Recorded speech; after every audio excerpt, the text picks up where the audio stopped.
overseeing the Midwest region. And I'm thrilled to be serving as today's MC for our program highlighting diverse voices in retail marketing. This series was originally titled Women in Retail Marketing, but we wanted to expand the title to be more inclusive as we deep dive into all things retail marketing. We'll be hearing from some incredible marketers across the industry, from Procter & Gamble, Hair for Henkel, Just Fab, Giorgio Armani, and the Industry Collective. We encourage everyone tuning in at home to engage with our speakers and submit any questions that you might have into our Q&A function and chat with other audience members as well. And before we begin today's program, we want to share a short video that highlights our incredible 2021 Trend Watch Summit. During South by Southwest, I believe it's our biggest activation, a clubhouse of sorts for all the brand marketers that descend on Austin. Great food, great people, great conversations. And unfortunately for the second year in a row, we can't be in Austin right now, but we are thrilled to be here with you guys virtually. This is our first ever 4-day summit, the Brand Innovators Trend Watch event.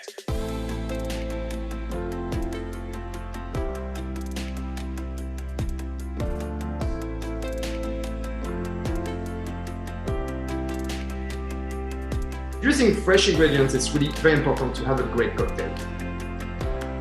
3/4 1 ounce. Voila. Ladies and gentlemen, let's raise our glass. Salute! One of the challenges in the pandemic was, of course, so much of our business came through the drive-through. A higher percentage would come into our shops because they wanted that experience. Well, how can we interject over the long term that experiential component into our drive-through, into digital, into other components of our business? We have relied on that shop experience. Then the question becomes, how do you up that experience and make it unique in a bunch of different channels? That's been, marketing since the dawn of time, but now it's that we can do it in a one-on-one scale if we have the right tools, if we have the right data, which just means we need to think about it in new, different ways. What we continue to do is stay very close to our guests, like what's happening right now in pop culture, not what happened, 2 hours ago or 3 hours ago, and basically open up a whole avenue that we call internally as live advertising. It's really understanding what's happening in society currently, like today, right now. When Pizza Hut was at its best, we were also on the forefront of innovation. And last year we were able to bring to market the first plant-based pizza launched nationally by any pizza player in the U.S. with our partnership with Beyond. We have a lot of really strong, great marketing talent out in the various markets that really understand what's going on at the local level and can help kind of take what we know about the brand at kind of macro level, but bring it to life in such a locally relevant way. The role of consumer marketing is to figure out ways in which we can increase the percentage of people who say, there's a community for me on Reddit. This is a relevant product for me. It starts to become a daily habit and something that they're finding value in every single day. We did disrupt the industry and we disrupted an experience. And I think we're still innovating in those areas, especially in results, to the pandemic of how we're reaching consumers and how they're shopping and virtual appointments and how we're connecting with them. Most consumers today want to invest in brands that are doing good in the world. As we think about DEI, it's not just people of color, it's people in the, LGBTQ plus community, people with different abilities. As we think about our Asian brothers and sisters and what they're going through at a time like this, companies really have to pause and really embrace their internal employees. And so a lot of the work that needs to start has to and must start internally. Diversity is a fact. It's just representation. It's who we are. It's identity. Everyone is diverse. Inclusion is a choice. It's a choice that is often made by the person including versus the person needing to be included. So there's already privilege in that equation. All of us can remember a time where we haven't belonged and what that feels like, and also know what belonging needs to feel like and should feel like and connect to it. And so it is a universal concept. It transcends all people. It is directly connected to humanity. In the face of such hate and in the face of such violence, if what the Me Too movement, if what Black Lives Matter taught us was that this is a worthy fight, worthy of our time, worthy of our attention. And this is not just our fight. This is a cultural awakening that's been happening for a few years now. We have to continue to fight for a better future, so then the people that come after us don't have to have the same conversations. They can have a different conversation. It really takes that breaking through to the other side of bringing together a coalition of allies for across all communities for us to kind of break out of the echo chamber and really turn this into a national movement. And I'm so grateful for this space where we can have that community as members and allies. This is a really important time for brands to step forward. This is not a time to call it play it safe and be unheard, unseen. You've got to be seen, you've got to be visible. With the cultural demographic shift that's happening in this country, more and more people are asking those questions. What is it the brand is doing and what are they standing for, and how are you showing up? So engaging with the consumer and leading by example is incredibly important.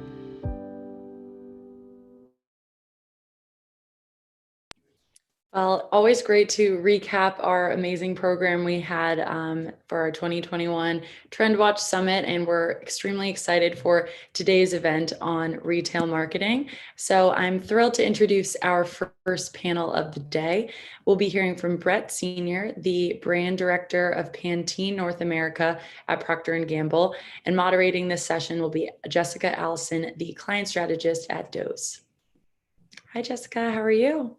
Looks like we got Hi, I'm good. well. Yeah. Hey there. How's Hi. it going? So glad to have you guys kicking off today. So I'll hand it over to you for now and pop back in at the end. Great. Thank you, Emily. Well, thank you, everybody. It's nice to meet you all. And thank you, Brett, for joining me. As Emily mentioned, my name's Jessica. I'm a client strategist here at Dose, and we are an insight solution that helps brands make more relevant connections with their audiences. And we do this by testing in the wild to really uncover what resonates with them, and so that marketers are able to make faster consumer-centric decisions. And this is extremely relevant in today's topic and what I'll be chatting with Brett about when it comes to diversity and inclusivity, because your audience is not one size fits all. As one of P&G's preferred testing partners, I'm really excited to be here with Brett Senior, who is a brand director at Pantene, and I'll pass it over to him to introduce himself.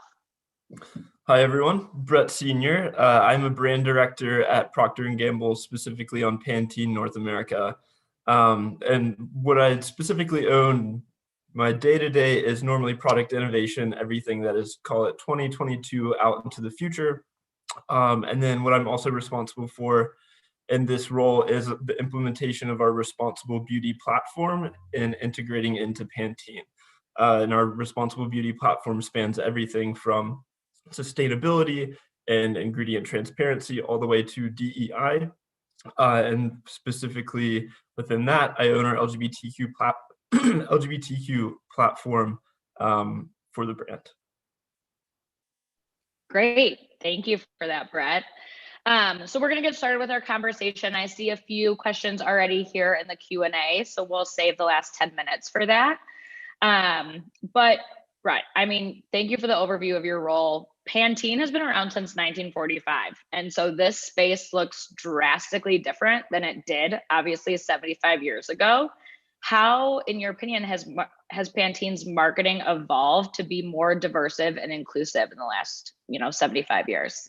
Yeah, totally. So I can start with P&G overall. In our history as a company, we're super old, have been around since the 1800s. In the early 90s, there was a groundswell of LGBTQ and queer employees that formed an organization called Gable that still is around today, and it's our LGBTQ affinity group. This was going on in the early 90s when there's a lot of contention around the LGBTQ community, both in Cincinnati, a city that just passed what was Article 12 in 1993 that forbade any law protecting LGBTQ people. So it was a really contentious time for this group to be forming, but they got enough traction that they were able to include the words sexual orientation in our equality employment opportunity statement, really starting to make way for rights within just P&G as a company. Fast forward a few decades, we recently released a documentary called Out of the Shadows that talks about that moment in time and that kind of upswelling of queer employees. And although we were building things like that into our community statements at a high level and across the company, there was still a lot of homophobia, transphobia, just general non-acceptance of the community. So we went from that moment in time to where we are today, speaking about that, and also having a score of 100 on HRC's Corporate Equality Index. So we've made quite big strides internally over the past couple of decades. And when you look at how this manifests on a global scale, in Cincinnati, it means that we can come to work as our full selves, be ourselves authentically, either in the way that we wear makeup or cut our hair or wear clothes or present ourselves in mannerisms or the ideas and background that we bring. But it varies across, because we're a global company. It means different things. So if you're looking at Poland, a company, or a country that has had a lot of spikes in anti-LGBTQ legislation and violent crimes, it means P&G offices have become a literal safe space away from physical violence for queer employees. Or if you look at countries where we have offices like Saudi Arabia, where it's illegal to be queer or LGBTQ, if anything, it's validating that people can work for a company that sees and recognizes people as queer. So all of that to say, what you're doing internally really, really matters. And to successfully do it for your consumers, you have to do it for your employees first. Then that leads to the amazing work like Gillette's First Shave, and speaking about a trans man's first time shaving and learning from his father, to our period care brand, This Is Elle, and inclusive period care across the community, especially in the transgender lens, or Pantene specific beautiful LGBTQ work in the way that we're really celebrating the way that identity can be expressed through hair differently within the queer community. And then all of these culminations of brilliant strategy and insights and creativity that you unlock when you create this psychological safety for your underrepresented or marginalized employees really starts to brew, and you get really amazing work once you started it at home. Definitely. No, I mean, that is great insight. And I think, you touching on how it starts with internal in the organization, with how then it translates to your audiences and consumers, is just, a great conversation to have. And if you, from being, really in this organization within P&G and Pantene and working on the brand side, if you had to identify maybe the most single impactful thing a brand can do to ensure diversity and inclusivity in its marketing, what would that, single most impactful thing be? I would say that you really have to build it into the DNA of your brand. And you have to lead with your consumer when you get into, when you're dealing with and trying to speak to and resonate with communities like the LGBTQ community, but it also goes for other marginalized and underrepresented groups. Definitely. And I can give an example of how it sort of evolved across Pantene, if that would be very helpful, I think. Yes, that'd be great. Awesome. Thank you. Yeah, so our first campaign was in June of 2019. We in our agency, Gray, came across the insight of 60% of LGBTQ people change their hair when they're coming out as queer. And that was something that we wanted to celebrate, especially with Pride Month coming up. So we did a recreation of our old 80s mantra, "Don't hate me because I'm beautiful" anthem, and spun it into a way that was reflecting and celebrating the LGBTQ community. Leaving that campaign, we had realized two really major things that we wanted to jump on, so that we were doing what I mentioned earlier, listening to the consumer versus trying to steer with the brand. First thing we learned is it's incredibly impactful for consumers to see themselves positively and authentically represented in advertising, which feels like a duh, but it was something that we realized it reaffirmed for us. And then number two was LGBTQ people do not only exist in the month of June. So, Right. right. We're fortunately around the rest of the year. You all are welcome. So we spend a handful of our time thinking through our ongoing strategy and again how to tie this into the DNA of the brand and do it for real, ongoing. So in the end, our objective was to reflect the LGBTQ consumers authentically and beautiful, and also be a force for good, which you'll hear a lot from P&G, by finding a way to be an ally for the community, as opposed to being tokenistic or rainbow washing, sometimes what brands can fall trapped to in execution. So the first objective, showing people authentically and beautiful in advertising, really came from a lot of learnings in partnership with GLAAD about the huge impact that positive representation in media has for consumers. The latter objective about being an ally for the community really came from a stat that I think it's 72% of queer people think the way they're being represented in advertising is tokenistic.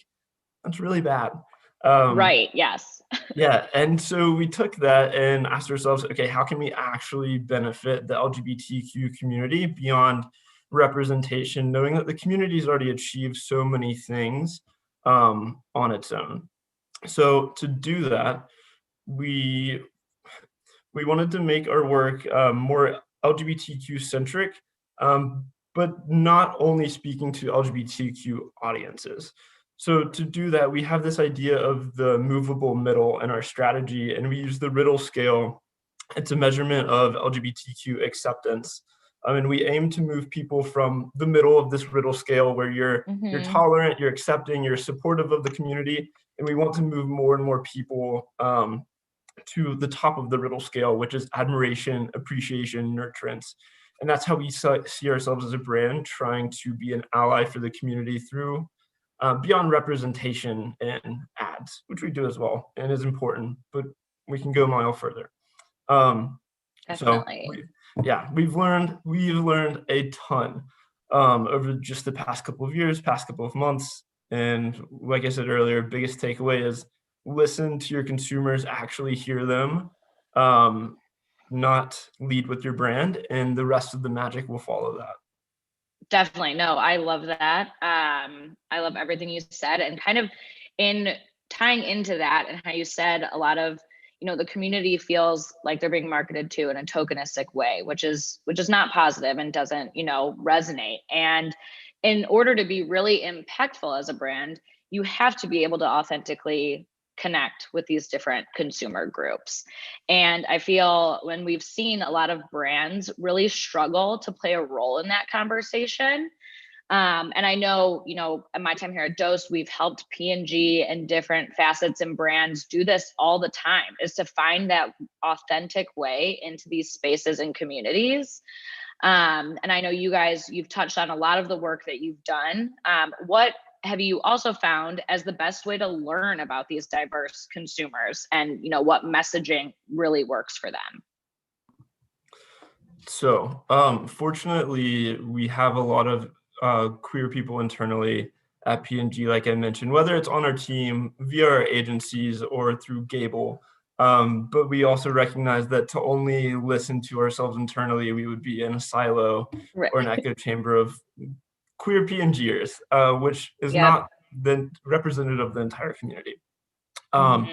So because our platform is always on, we're always doing social listening and engaging with consumers, whether it's on Instagram or Facebook, and listening to what they're saying to us directly, or how they're responding to different messages we've paid to put out there. Or we'll sift through articles that are published about Pantene and our work and see how people are reacting, generally where it's not so targeted to the brand, and see what they think about it. So there's been a handful of ways in, and then lately we've been virtually interviewing consumers to understand what they think about the work. So we'll ask them non-branded, sort of anonymous type questions, just to understand how they feel about brands and companies playing in this space, to being open and saying, hey, we're Pantene. This is some of the work that we've put out there. Not sure if you've seen it, and watch them react to it. So we've done a lot of that to understand, like, is it resonating? Are we improving over time? are we getting better? Are we actually Right. accomplishing our goals of representing them accurately, making the community feel beautiful, being an actual ally, doing what we want to do? Definitely. No, that's great. Have you seen, I know you said that you have approached it in branded versus non-branded ways, anonymously. Have you seen a big difference in how people react between those two? I think you always do a little bit, at least in the interviews. Yep. People, when you're like talking to someone directly, they tend to be a little bit more generous and kind. But that said, like that's why we do a little bit of both. And I think generally people are resonating really well with the messages, and it's improving over time as we get into more niche but poignant insights. But yeah, I think there's always that little bit of a distinction. People will let it rip when it seems like it's anonymous. Right. Definitely. People feel a little safer. Definitely. Great. Well, would definitely love to hear, a specific campaign example brought to life. I know you've mentioned a couple, but maybe some pivotal campaigns that have been key to your learnings when it comes to, spearheading this initiative. Totally. I'll give you one that is super top of mind and just happened and really was a pressure test for how much do we believe in our own strategy as the right thing. Right. So recently, back in November, we started a new iteration of our campaign called Family is Beautiful LGBTQ. And this was based off the insight that LGBTQ families are 7 times more likely to adopt, as well as the insight that hair and physically doing hair and having a hair routine with your child is one of the most critical ways that you can bond with your child. And so, put 2 and 2 together, doing hair for LGBTQ families can be a really, really great way to bond with a child. So we've been featuring different LGBTQ parents and their adopted kids, and really talking about, their process of adoption and different parts of their life that they feel like are really important to get out into the world, and also how hair has been integral to them growing as a family and becoming close every time. Yep. So we had one activation in March. It was for Trans Day of Visibility. We featured an awesome lesbian couple and their trans daughter Sawyer. And we put this message out there, and Sawyer was really the star of the show. She was speaking to, how she wanted to grow her hair out and wear dresses and be a cheerleader, and some of these things that she believes resonates with being a girl, and she eventually identified as a trans girl. And she's a rock star. She's so cool. And so we released this story because we thought it was super, super inspiring. And within a couple of days, we didn't get much buzz, which can happen sometimes. And then out of nowhere, it felt like overnight, Twitter trolls came to our attention because we had posted it on Twitter as well. And so it just took off in a really, really negative way. Got it. Where people were retweeting, quoting, etc., saying that the parents should be arrested, that trans children aren't real, these horrific, like homophobic, transphobic, hateful things.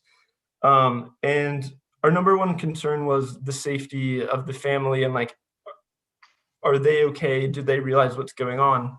And we checked in with them, and they told us this isn't the first time that they've dealt with something like this. They deal with it, unfortunately, very often, which is why they tend to stay off social media personally. But they supported us in doubling down on our message of transphobia, has no place in Pantene's feed, in our communications. And so we said that publicly. Even though we were up against alt-right Twitter trolls and having crazy articles spun out against us. But we felt it was important to, again, be the ally that we say we are. And that it was crazy that then created another spark that took off. And the amount of earned and consumer attention that came from that, just simply doubling down in your strategy and your support of the LGBTQ community and consumer, made it one of our most successful campaigns to date, just in the amount of positive reach and impressions that it got. So that was, I think that's one of our biggest successes and one of our biggest learnings, that you can't back down from your strategy nor your values and beliefs that are ingrained in that, because consumers are going to see if you're truly an ally or if you're just another performative brand. So this was a really, really pivotable, I can't speak, you know what I'm saying, moment back in March for us. Yes, no, definitely. And I think that ties back, and as you said, really having diversity and inclusion in the brand's DNA, where you guys knew your stance, knew, how you felt, and connected with the family, of course, and then we're able to respond appropriately. But I think that really ties into your point about it being a part of the brand and not just a marketing strategy. So I think that's amazing. And then I know that you have also, within Pantene, and I'm sure also, the greater organization of P&G, have addressed topics by partnering with nonprofit organizations. Could you expand how a few of these partnerships have impacted your initiatives? Totally. Your third party, your nonprofit partner in spaces like this are incredibly important. If for anything, to make sure that you're not speaking to the echo chamber that I mentioned earlier, not operating in a silo of what you as a brand or a company think is the right thing. And you'll hear from consumers, but there's so many different consumers, so many different opinions. It's really important at certain points to rely on these organizations that are leading and doing a lot of the work for the community. So we've done a ton of work with GLAAD. They're a phenomenal organization. We did a coming home for the anyone holidays. who might not know who GLAAD is, could you give them just a little bit of insight into who they are as an organization? Yes. GLAAD, it's GLAAD. I should know what that stands for. I don't. Essentially, they are a huge nonprofit organization that champions LGBTQ rights and advocacy, and does a lot of research in terms of how media is affecting the community, the measurement of like acceptance and resonance of LGBTQ rights and needs over time, on top of like pushing certain legislation and doing fundraising to achieve more legislative rights for the LGBTQ community. They do a lot. Right. Yes. Thank you for that. Sorry, I should have specified that. No, that's perfect. We did a campaign. We call it Coming Home for the Holidays. I want to say, time is a blur, a year and a half ago now. And we were on set in LA with the trans chorus of Los Angeles to have them sing I'll Be Home for Christmas and us give a message about one of the insights that we had uncovered. To be on site with 40 plus trans people as the choir, and then a bunch of cis and hetero people as like brand production creation, creative team, you really need to make sure that you have your I's dotted and your T's crossed in terms of the education of your people on set. So GLAAD came and led a training for us and walked us through etiquette and protocol, whether it be things as simple as pronouns to as nuances like how to help mic up someone that identifies as trans, because the last thing you want to do is make someone uncomfortable.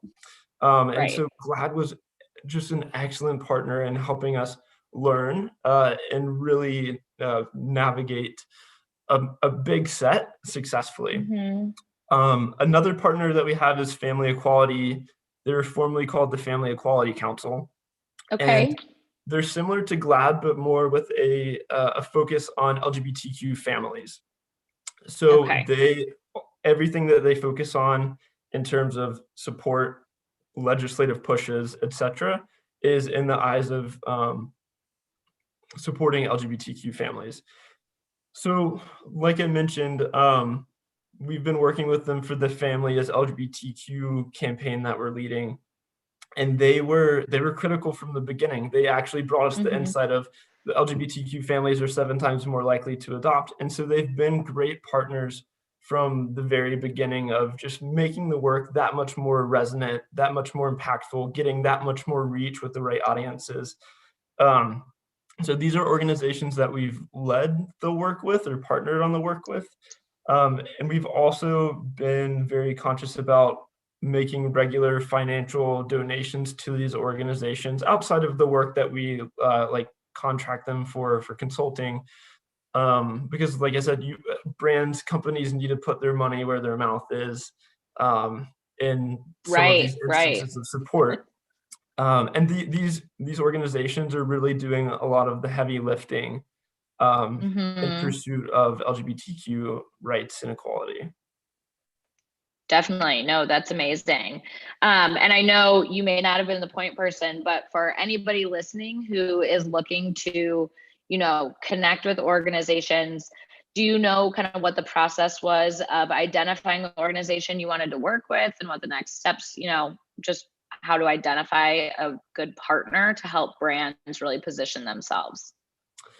Yeah, so I think if you're starting from scratch, working with one of the bigger, broader organizations is a great place to start, whether it's GLAAD, whether it's HRC or Human Rights Campaign, or one of those larger organizations.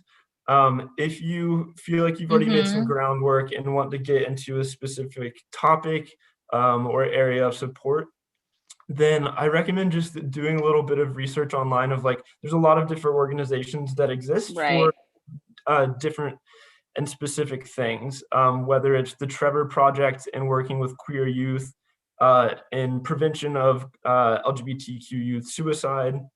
There's organizations like PFLAG, which is specific to queer parents and education for them. There's organizations specific for lawyers, queer lawyers. So there's fully the gamut. And I recommend doing a little bit of self-education just to understand what all is out there, matching it up with your business strategy or intent, and reaching out. All of them are pretty accessible, and we'll get back to you quickly. All you need is their email or their phone number on the website for most of the part. Definitely. Great. No, that's amazing. Thank you. And I know you mentioned there are all these organizations for, different subgroups within the community, which kind of opens up the doors even further when it comes to marketing and brand strategy, right? Because whether you're targeting LGBTQ youth or school age, college students, young adults, there's different ways to connect with all of those different subgroups within the community as well. And I'm sure for you guys with your brand strategy, if you have any insight, how are you guys, with the subgroups and different technologies and all of the different, ways people see content and consume content, being able to choose the right platform, the right path to, really reach the correct people within the smaller communities within the community? It has been quite a learning journey. So I guess there's 2 aspects. So one is having control of the message that we're putting out there. And the other is reaching those specific groups.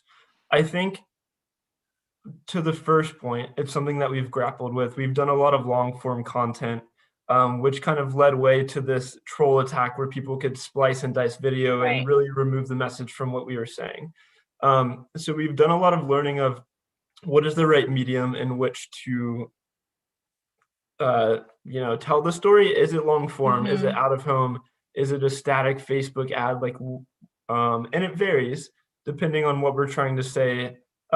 Typically, the more broad your message, if it's a message of support and allyship, then it can generally go to the masses via some of these big platforms. If it's more niche and nuanced, such as trans youth, you have to be very intentional, we've learned, Right. about how you're devising that message and where you're showing up. A place like Twitter, maybe not the best place to have that conversation, versus forums where they typically are more receptive or more positive. So it's been quite a learning journey. And then in terms of like reaching these more niche audiences within the community itself, we've really tapped into a handful of things, whether it's earned content and speaking with editors at some of these smaller, more queer-focused outlets like them, like Out Magazine, and working with those editors regularly, or working with influencers and having an ongoing influencer roster of queer influencers that believe in the same message and objectives that we have, and working with them to tell the message to their audience in a way that resonates with them and gave them an audience to begin with. So there are a lot of ways in, but it's been quite a journey to figure out. Yeah, definitely. It sounds like it. And it sounds like you guys, I mean, I really admire the foundation you guys have built and the team and, you know, your mission and how it really feels like it's a part of your brand and not just, you know, again, as you said, a annual in June campaign. It feels like you guys are an ally. And I think that this conversation has opened, I mean, my eyes, I know, and I'm sure a lot of the people listening, about different ways and strategies to connect and really connect and resonate with these different consumer groups and how to, you know, learn more about them and, you know, be that ally and really begin the journey from the inside out, which I think is probably my biggest takeaway from this. So no, this has been fantastic hearing about all of your experiences. I know we're heading into Q&A in about 2 minutes. So do you have any, you know, last, anything to end and highlight with before we get into the Q&A? Yeah, the recommendation I have to this audience is continue being a learner. Sessions like this and hearing people speak anecdotally and be able to share their experience, hearing from the community ourselves is incredibly important. And there's so many different forums to do it. A lot of what I've learned to date and that I've like helped build into our strategy came from hearing a queer panel speak at South by Southwest. And so it was something that I kind of just signed up for, stumbled into, thought could be interesting, wasn't necessarily relative to the work I was doing at the time, but became so eye-opening and are things that have stuck with me to this day. And so forever being a learner, and this area is always changing. The political landscape is always changing. The values of the US are always changing. And so you always need to be in touch and learning. And what better way to do that than with some of the people at the forefront of the community. So highly recommend more sessions like this, or South by Southwest, or I don't know, local panels, wherever you can find them. I'd highly suggest making it something that you regularly do to continue learning. Yes, definitely. I love that. And I feel like now, I mean, there's obviously with the pandemic, there's a lot more virtual events and events like these where, you know, we're lucky that Brand Innovators is hosting this and it's free to join and to pop in and, you know, have these good conversations that everybody can learn from. And, you know, have very key takeaways, which is great. So I know that I think we can head into our Q&A. We have a handful of questions come through. So the first is, what innovations and technologies are you utilizing to execute your strategies? And have these changed since the pandemic began? It's a great question. So they have changed a lot. I can speak to a couple different pieces. So one, in terms of like insight gathering and mining, that is changed, but it's not necessarily it's more building upon itself. So everything that I mentioned at the beginning, like doing social listening, digging through articles, digging through the YouTube comments when it's not so horrible, or like great ways to learn and quickly keep yourself in touch with how people are resonating, to the consumer interviews and actually working with people and having them react to your work or spill the beans on what they think. In terms of like actual technologies, we have been across all of the social media platforms. So Facebook, Twitter, Instagram, Pinterest have been some places where we show up. We've been using OLV. We did an out-of-home buy in November across a handful of different states. So really working with our media agency on, what are the best ways to bring these messages to life. We've also done a handful of content partnerships, either with like Huffington Post or this platform called Junkin, to share and build upon some of the work that we're doing. So that's really been, I guess, the innovation and technology side. I don't know if the question was meant at all toward product innovation. That one becomes tricky because the LGBTQ community spans all walks of life, ages, hair types. So we don't necessarily today design against LGBTQ hair because there's so much of it. But yeah, so that's kind of where we are on that side. Okay, great.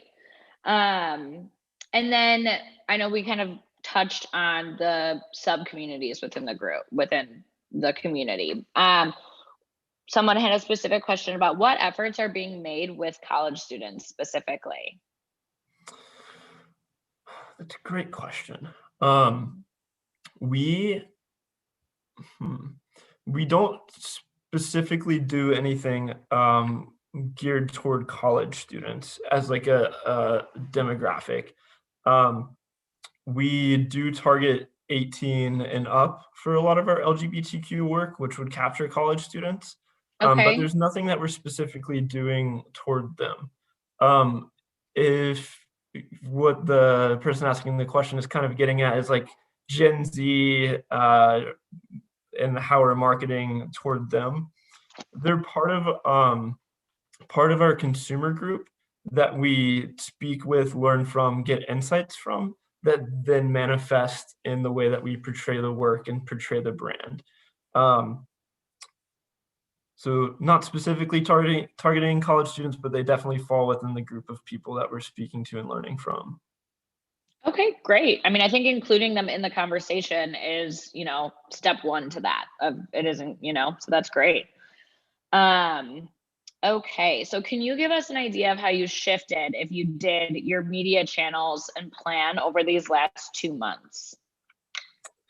Yes. So over the last 2 months, okay, specific, I like it. Over the last 2 months, we have been, honestly, so this would have been since the Twitter troll thing, we paused all of our media online. Outside of our content partnerships, Junkin and HuffPost, where those are controlled platforms, we don't have to worry about trolls coming in and continuing to miscarry our message. What we did, because we shut off that media, was take those dollars and donate it to the organizations that we work with, Family Equality, and GLAAD. So that's really one of the bigger shifts that we've made.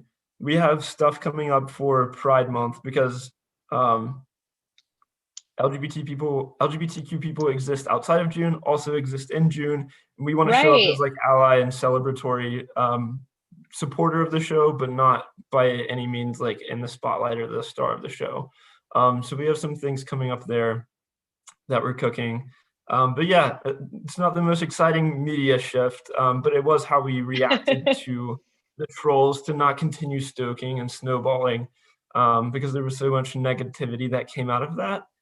Although we were getting a lot of positive earned and consumer reactions, it got to a point where it wasn't worth having to have, this much hate come out against the community. Definitely. And then, I mean, and we've kind of touched on this, but technologies are always changing and evolving. And so within, taking your strategy, connecting with the consumers and the different groups, how are you determining where to spend the time on these emerging technologies?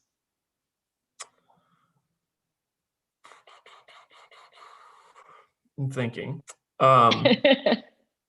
It's a lot of trial by error, success.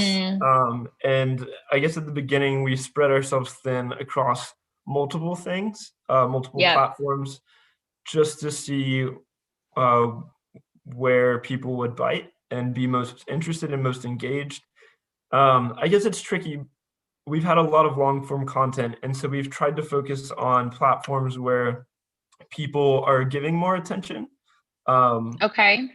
So what types of platforms are those, if you don't mind me asking? So we found that to be posting like Instagram or Facebook ads from the brand, people tend to scroll by. But when you show up on those platforms via influencers that they've already opted into following, they're more likely to engage there. Or these other content partnerships that I mentioned, like if you're within Junkin's page, you're typically looking for the type of content they put out. So we work in partnership with them to make sure that that's meshing together, resonating with their audience. Huffington Post being a website, being able to track so much within their .com space has been a great learning space because it's been always on the past couple of months.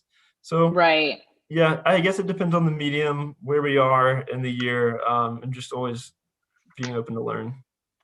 I mean, I think that that makes a lot of sense. And especially, since the pandemic happened, I feel every consumer, majority, 99.9%, are seeing more content, in their feeds than ever before. And so being able to identify how to get in front of them in a way that will really not just grab their attention, but will actually resonate with them and, connect with them is a critical learning to have and to understand, as you're growing and evolving as a brand. Totally. And I'll give you one more that I just thought of. We've forayed into TikTok, and I'm sure everyone's heard a lot about TikTok at this point. We haven't done anything within our LGBTQ space or intentional efforts on TikTok, but I recently saw a stat that 1 in 5 TikTok users identifies with the LGBTQ community. So it's definitely a space we're going to be looking at in the future. So thought I'd give that. That's huge. Yes, that's very interesting. I mean, I love TikTok. It's great. So I can't wait to see you guys on there. That is very interesting though. And it's just wild to think about how far that platform has come. And I know we've done some testing on it, but to see how far that platform's come in such a short amount of time is just really wild to experience. And so that's very interesting. I really like that stat. The last question that we'll do is, have you shifted your data strategy in the past few months? Not necessarily. No. Okay. Our media strategy, like I mentioned, it has shifted. In terms of our data strategy, not beyond being more and more inclusive and bringing more and more LGBTQ people into our consumer research outside of what we're doing within this LGBTQ platform, as we're learning just general consumer research and planning for our next wave of new products. We're more intentional about bringing those consumers along and making sure that they have spots at the table. Definitely. No, I mean, everything you've said and that we've talked about has been so interesting and energizing. This conversation has, opened my eyes to a lot of different new opportunities and just new information and, where to start with these conversations. So it's been great. And I know that everyone that's joined us today is obviously interested in joining this conversation and making the change in the right, who are thoughtfully innovating in this space. And so I'm excited to keep the conversation going with, how DOSE can possibly support any efforts and goals, and how we can just keep this conversation alive, because it's an important one. So I really appreciate, Brett, all of your great insight. It was great to speak with you again, and everyone for joining us. Awesome. Thank you guys for having me. Thank you. Thank you both so much. Really appreciate you kicking us off today, and we hope to have you back again soon. Yes, thank you. Thanks. Well, what a great way to start our program on retail marketing. And we're super excited to bring on our next panel. We are joined by the incredible Melinda V. Johnson, the Director of Marketing at Hair for Henkel. And moderating this session will be Amy Lewis, the Senior Account Executive for CPG at Ground Truth. Hi, Melinda. Hi, Emily. How are you? Oh, I'm good. Good. Looks like we have Amy on as well. Hi there. How are you? Good. We're so glad to have you both here. Likewise. Excited to be here. Well, I'll hand it over to you without further ado. I know everyone's excited to hear from you, so I'll let you take it away. Thank you. Well, Wonderful. Hi, everyone. Hi, Amy. Hey, Melinda. How are you today? Good. That was a great conversation that Brett and Jessica just had. So excited to continue it over into our topic of conversation. So just as a quick introduction, it says it here, I'm Amy. I'm a Senior Account Executive at Ground Truth on the CPG vertical, and Henkel is one of our amazing partners. So Melinda, if you want to give a quick intro about yourself, and then we'll dive into the chat today. Wonderful. Yes. Hi. Hello to the audience. My name is Melinda V. Johnson. As mentioned before, I am the Director of Marketing for the hair business within Henkel Beauty Care. And I've been on the business all of a couple months, so it's super exciting, but I'm thrilled to be here today to just kind of talk, as I am a diverse voice in retail marketing and brand marketing. So excited to kind of have this fireside chat with everybody today, with Amy to chat with you. Amazing. That's a great segue into our first question. So we would love to hear a little bit about your career journey in the diverse retail space and how you landed your current role as Director of Marketing here for Henkel. Wonderful. So I would say the journey has definitely not been linear. I have actually been in the beauty industry for about 15 years. It's hard to believe because I'm so youthful looking. But no, it's been an exciting journey. And it's interesting we're talking about the retail space, because I actually started my career out of college as a sales rep. So I started in sales, and what I loved about it was that I owned a territory and called on customers, and I really loved this idea of owning your own business. So when I ended up going back to get my MBA, I really focused in and honed in on brand management. So I actually started my marketing career with Procter & Gamble, where I was at for 9 years. And I've always had a love of beauty and music and the arts and entertainment. So the beauty space is a natural fit for me. I actually started on, at the time, P&G owned this brand. They no longer do anymore. But I started on their Clairol hair color portfolio as a typical right out of school assistant brand manager, kind of managing the day-to-day business and analyzing our brand and competitors and managing the budgets and working on new product innovation launches. So I worked in hair color, and then I moved over to the CoverGirl business. So I moved into cosmetics, which was a lot of fun. I would say it was probably one of the most challenging roles, because cosmetics is such a dynamic beauty business, and that it's super competitive. There's a lot of players. And from a loyalty perspective, consumers are always trading out different makeup products and trying new things. So to get them to be loyal can be a challenge, but it was a fun challenge. So I did that for a bit. And then I left from kind of like managing the day-to-day regional brand business and took an assignment in innovation. So I was leading global innovation for Frederick Fekkai, which is a premium hair care brand that P&G at the time had acquired.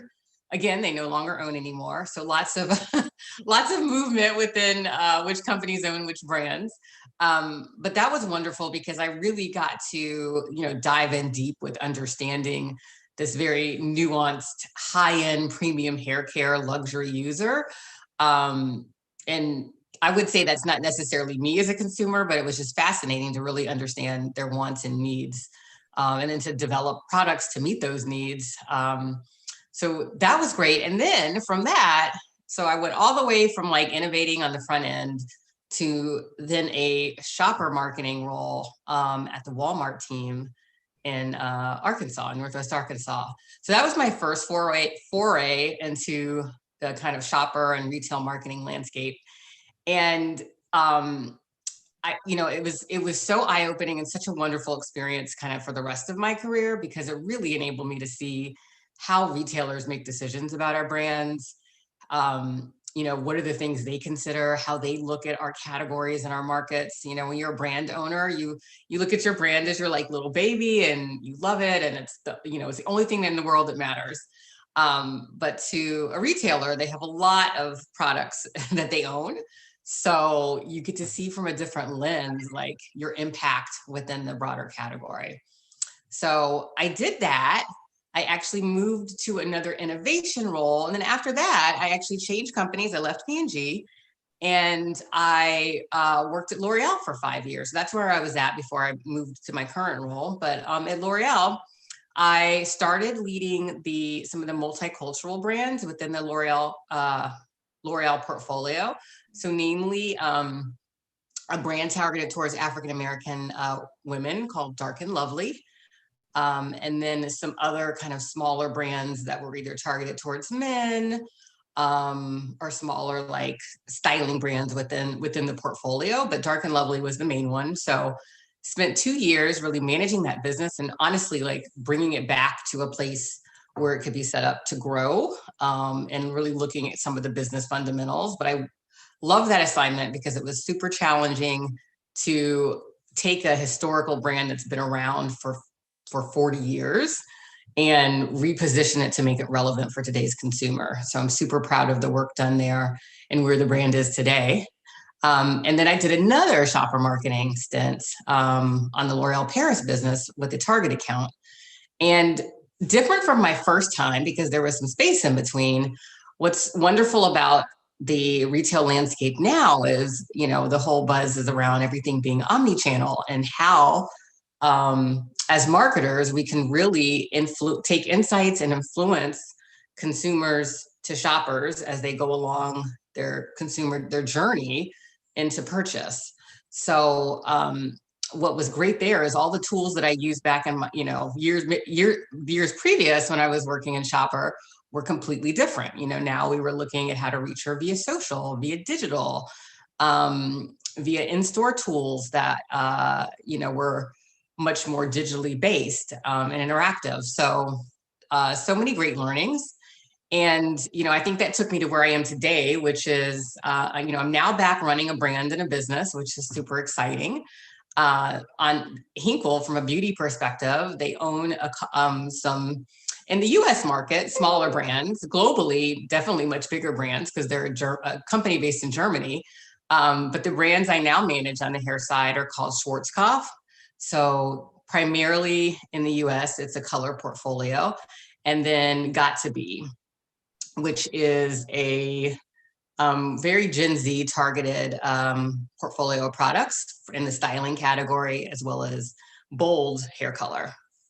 So that's kind of the journey that led me to where I am. But what I would say, and kind of summarizing it up, is that it hasn't been linear. And I think for the marketers and brand people out there, as you look at your career and depending on whatever path you are on, but as you're gaining kind of the skills to develop and become general managers and CMOs and that sort of thing, it's really important to make sure you're getting the breadth of experience.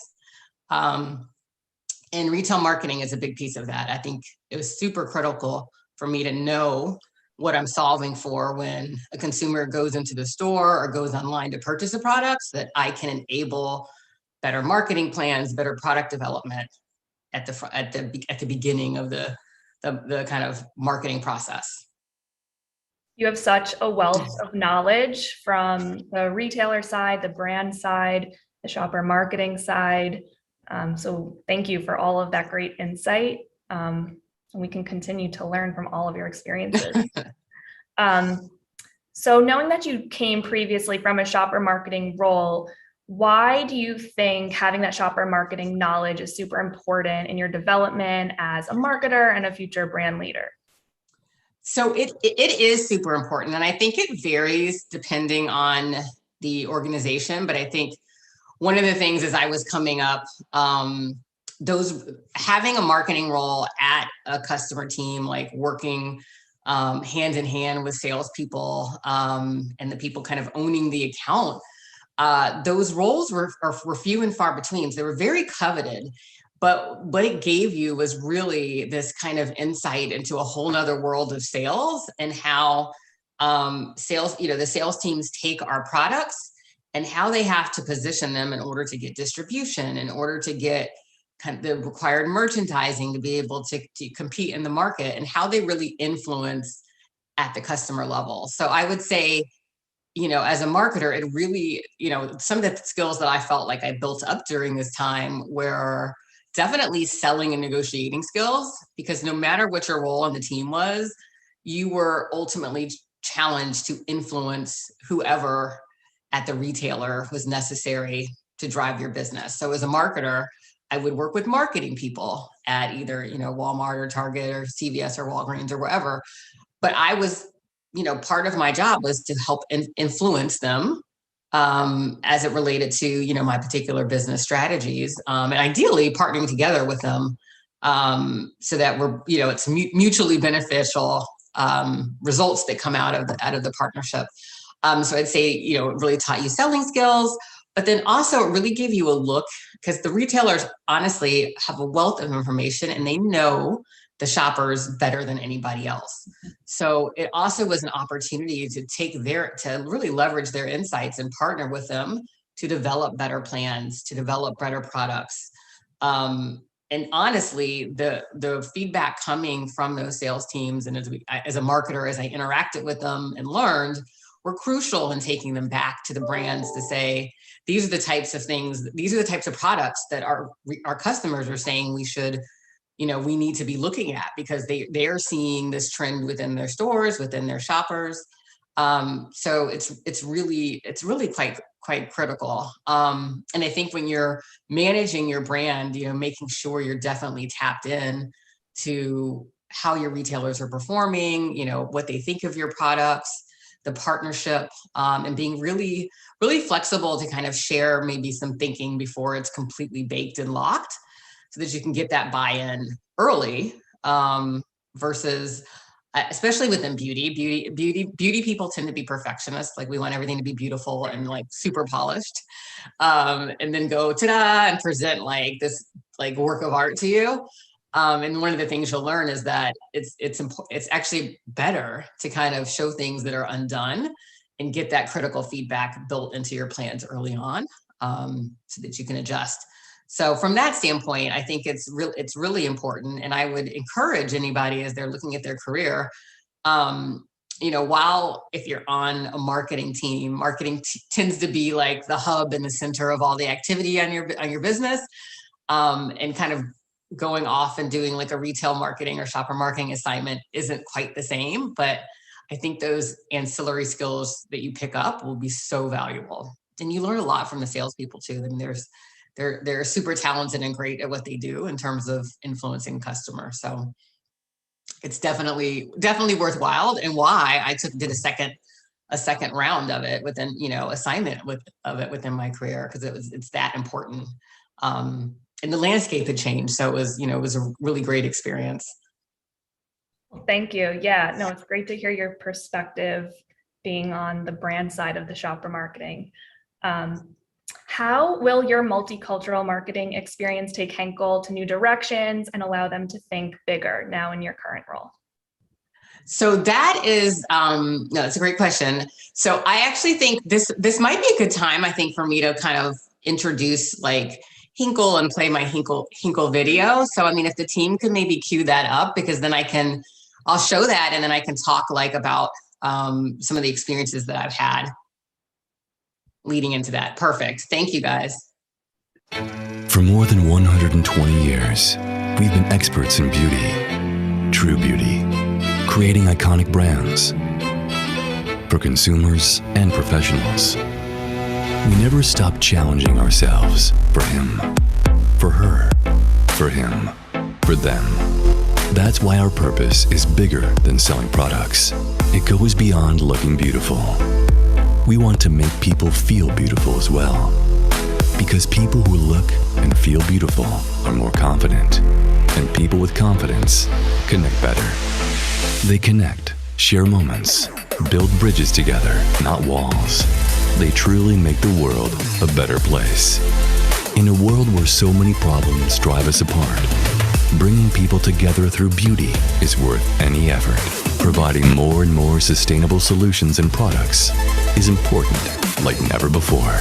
Creating billions of unique moments with superior services and products that look, smell, and feel delightful. What does it mean to be a true beauty company? To have a beautiful impact on people. To make the world a more beautiful place. And above all, doing it together.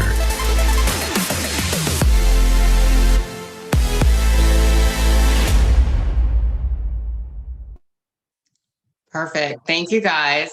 So, Amy, to answer your question about my multicultural experience. So it's interesting throughout my career, and I think a lot of it is because as I was coming up there, you know, I oftentimes was one of very few, what I would call, back in the day, we used to call us underrepresented minorities, but as a Black woman, I was one of very few within my marketing team. So it inevitably, there's a natural fit for me to kind of work on, at the time, like our multicultural plans. So it's like we would work on the brand, and then there'd be like, oh, we noticed we have an over-index with Hispanic consumers on this particular product. You know, I would work kind of on those kind of complementary plans. So like throughout my career, I would say, even, you know, back to my early days of hair color, when I was on the CoverGirl business, I actually managed our Queen Latifah African-American line of cosmetics, which it's so interesting with like Fenty Beauty and all of these like more recent cosmetic launches. Like I think back to those days and I'm like, we were so ahead of our time with the Queen Latifah line.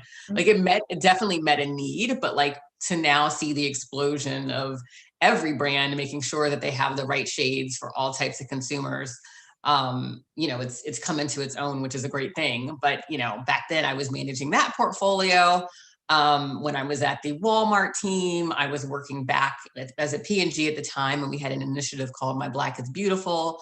So I was working on plans with Walmart, had a partner with that particular initiative with Walmart, as we would, one of the big projects I worked on was bringing My Black is Beautiful to the Essence Festival along with Walmart. So I would say along my career, I've always kind of, when I've worked on more general market brands, have always been that voice in person to kind of work on the multicultural plans. And I would say, as I now work with Henkel, there's so much opportunity, I think, in beauty right now in general, that I think, you know, with everything that's happened, you know, over the past year with COVID, with Black Lives Matter, with this kind of people awakening to the fact that we're a diverse country, and, you know, we need to make sure that we're catering to kind of everybody. I would say, you know, a lot of brands have woken up and realized, and I tell this to people all the time, like, because of the changing demographics of the country, you know, if you don't have a multicultural plan, you don't really have a growth plan. So it's no longer can be like an add-on. It really has to be ingrained into the business. So I think, you know, the experience I bring kind of in working in this space, you know, I really hope to leverage that as I work on Henkel. So as you saw from the video, Henkel Beauty incorporates hair, and then there's another side that's our body care business, mainly with the Dial brand.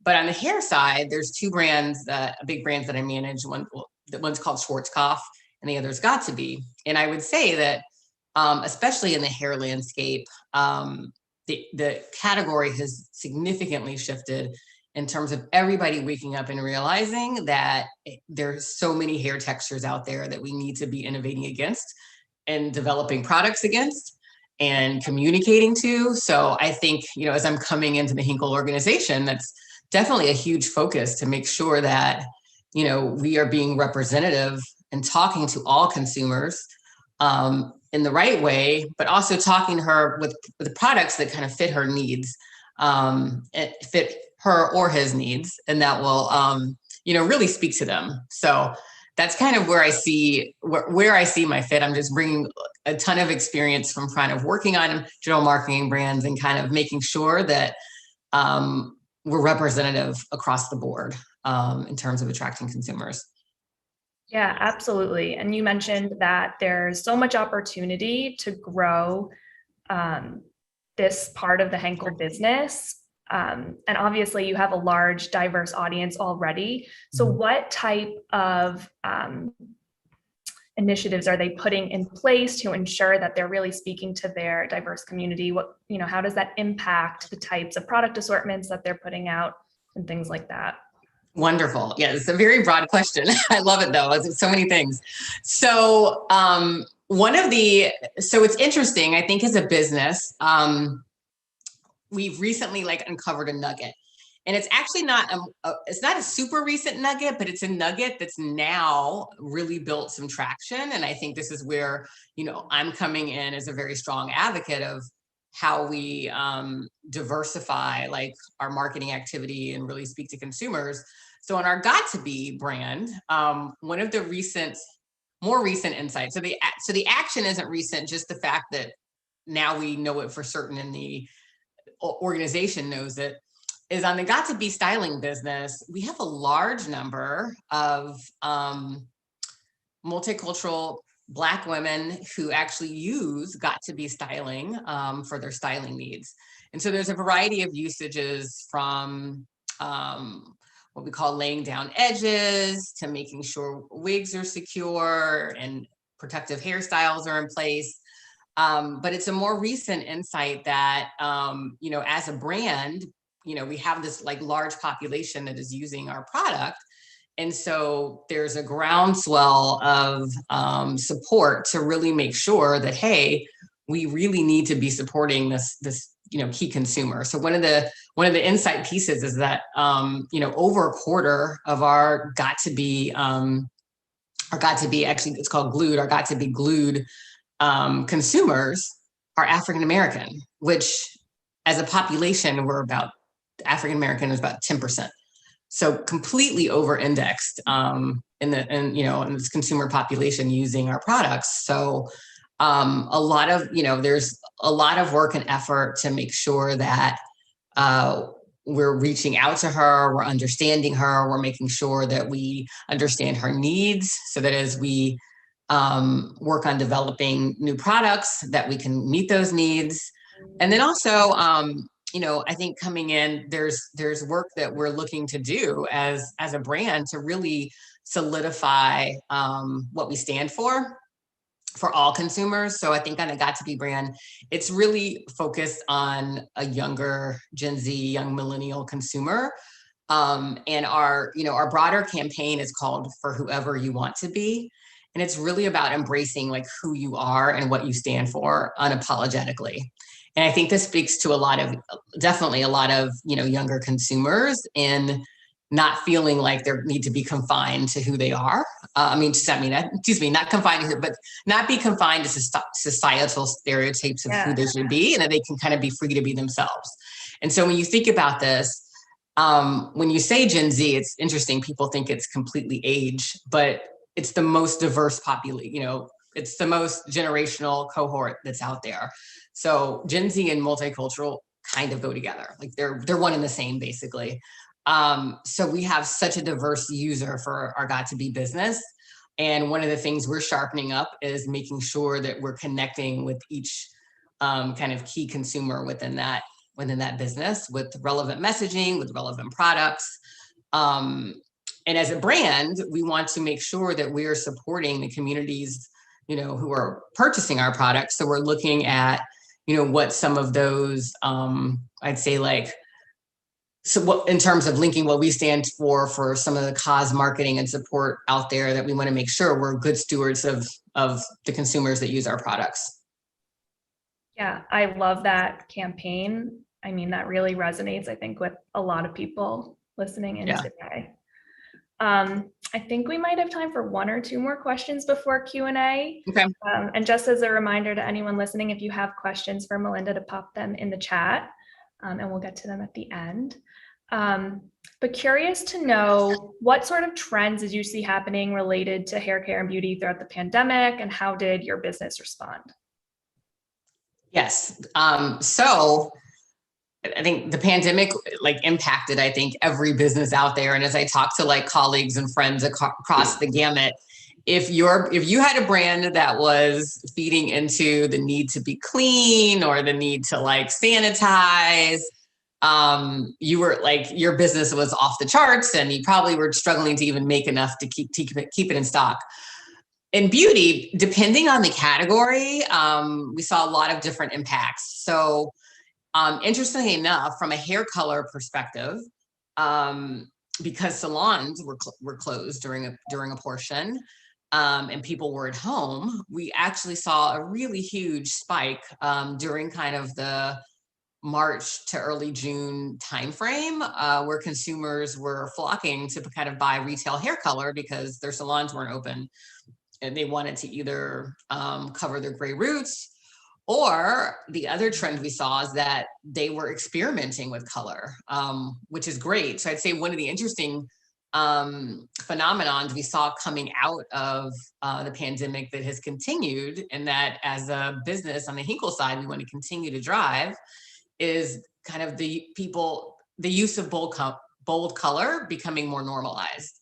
So having different colored hair, bright hair, really becoming normalized. And across all ages. I mean, you're starting to see across the gamut, women with, streaks of purple or, pink or whatever. So those bolder colors are really taking off, and have continued. And so we want to continue to kind of fuel that momentum. But also, I love that, as a society, we're becoming more open and inclusive in how we think about societal norms or what it means to have a certain look, and that we're tearing down kind of some of those barriers. So that's one of I would say, as it relates to what I'm working on Henkel, that's one of the big trends that, on a positive way. On the downside, I also kind of manage a styling business, and styling, which, I mean, I'm guilty too. I did not style my hair very much during the past year. Yeah, people weren't, women and men weren't necessarily, no one was going anywhere. So there was no need to style your hair. I mean, it was hard enough to, just clean yourself, let alone style your hair. So, so that's one where, as you think about trends, and we're still trying to predict, when will things turn around? When will it happen when the world opens back up? I'm in the New York area. Everything is opening up next week, supposedly. So, it's a prediction game. But that's one we have our eye on, because, I think the key is what will be the norms that continue, and how will things forever be changed? So I think people will eventually definitely style their hair again, but it's what will that look like? More to come. We all have our eyes on it. There's a lot of predictors out there. It's for the better the salons are opening. I think we all know someone who gave themselves a really bad haircut over quarantine. Bad haircut, color job gone wrong. But you know what? Hey, here's the thing. You weren't going out, so no one really saw it that much. It was easier to hide the mistake. Easier to hide, absolutely. And just last question before we jump into the Q&A, I guess, to give us your insight, given all the changes and shifts that happened this year, what are your predictions for the industry for the second half of 2021? So that is the magic 8-ball question. We are preparing. So I mean, as I think about planning, we're doing long-term planning, out to the end of 2022, 23, from a like product development and innovation standpoint. In terms of the back half of this year, I mean, one of the things that we have our eye on is just really being prepared in terms of how consumer habits may adjust once kind of the world opens back up. But I think, I mean, like I was saying earlier, I think from a hair color perspective, we continue to see the bolder color trend moving forward. You know, as I think about some of the past areas I worked on, like cosmetics, you know, and hair care. But speaking of cosmetics, like I do predict that people will start to use more color cosmetics. Over the pandemic, we saw a focus really because of the mask kind of culture that we're kind of now in. You know, people are really focusing on their eyebrows and their lashes, making sure like the part that wasn't covered. So I think that will definitely, that will come back. And I think from a styling perspective, we will have a comeback in styling. Although I think coming out of this, you're going to see more styling products for this more kind of diverse US population we're in. And so I think you may see a shift in more kind of not so overdone, more casual, natural styling across the board versus, you know, really structured updos and things that are like very formal. I think there may be, this is just my prediction now. There may be, I think that people will be a bit more relaxed than we might have been before the pandemic. Well, that's all very exciting and so for we'll the better, yes. the better, in my opinion, too. Yes. Everybody has an opinion on it. That's where so we'll see, you know. Yeah. We do have a couple questions from the audience. So first, being, what are your brands currently doing in terms of your in-store and e-commerce strategies? Yes. All right. So e-commerce is definitely, I mean, that's one of the areas that truly accelerated over the past year. And I think as it relates to beauty, beauty e-commerce is growing, you know, double digits every year. I mean, everybody kind of spiked this past year. But in terms of like our beauty brands, it's really a lot of effort has been spent making sure that like our content online is super educational. So especially as people were home, you know, and quarantined, you know, making sure that we were really providing strong education on.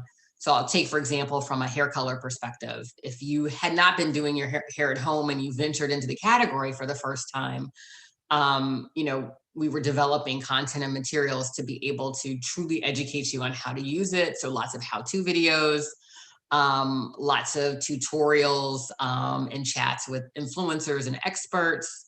So really making sure that kind of A+ content was available and accessible within kind of the e-commerce realm, but also, you know, on our own social channels to make sure that we were driving the education.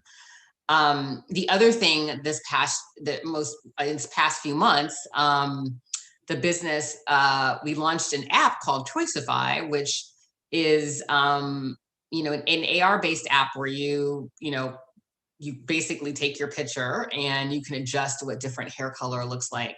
So it's technology that I know is definitely coming to the forefront as it relates to hair color and cosmetics that are kind of being used more broadly. But that's something that we launched and integrated that within, you know, our brand site. Then I also know retailers are leveraging that technology quite a bit as well to really aid the consumer. And, you know, and I'm excited. I think Henkel as a company is definitely, you know, all in on testing and learning kind of new pieces. Where, you know, there's a lot of effort in how do we drive e-commerce with grocery across our beauty businesses. So there's a lot of kind of test and learn programs in place. So that's on the e-commerce side, and then on the in-store piece.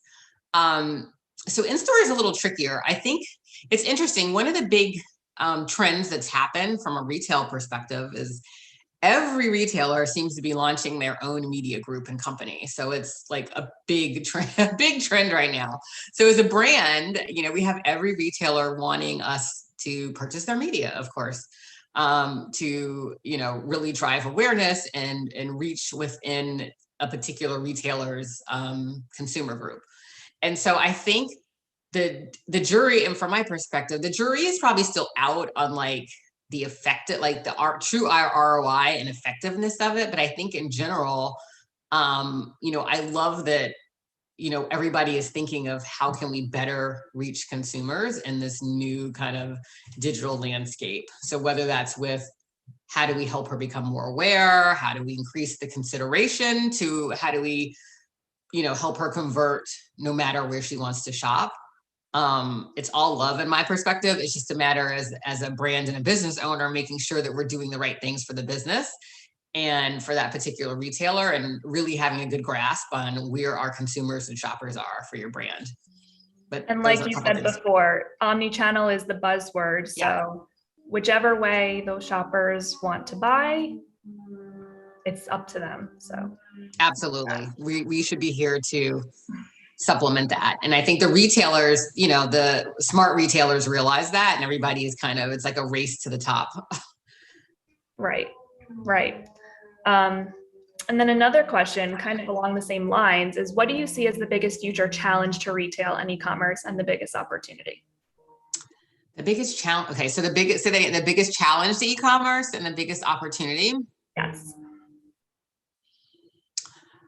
Well, I'll start with the opportunity. So I feel like the biggest opportunity, frankly, and I'm going to speak specifically to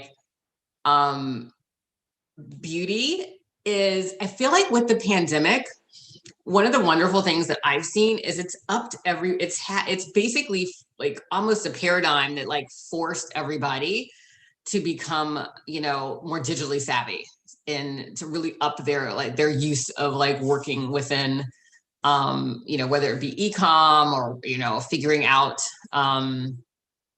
looking something up online or buying within a different space you hadn't bought before. So if you're digitally native and younger, was probably duh, doesn't everybody do this? But the amount of people who were forced to figure it out, I think is wonderful. And I think that's going to continue to grow. And from a beauty perspective, one of the challenges we've always had in e-commerce, depending on your product, is beauty products aren't really, in the scheme of what you can buy online, aren't really that expensive. So, the average retail price, when working in an e-commerce perspective, it was just a low either dollars per ounce. It's just a lower ring or sale. So it's always been a challenge to kind of get to the ring amount that you need to either get your free shipping or for it to make it worthwhile for that retailer to actually ship it to you. But I think with COVID kind of pushed all of that, push some of that aside. And so now it's more normalized to kind of buy any and everything online. So I think that will continue. And I think that's a huge opportunity for businesses that, are still continuing to accelerate e-com, is how can they find ways to make it easier and simpler and convenient, no matter what channel, which e-commerce channel, or whether it's, buying from a social media feed. There's so much really cool technology and things out there to enable that. So that's the opportunity side. The challenge, that's a good one. Let me think about that for a second. What do I feel like the biggest challenge is?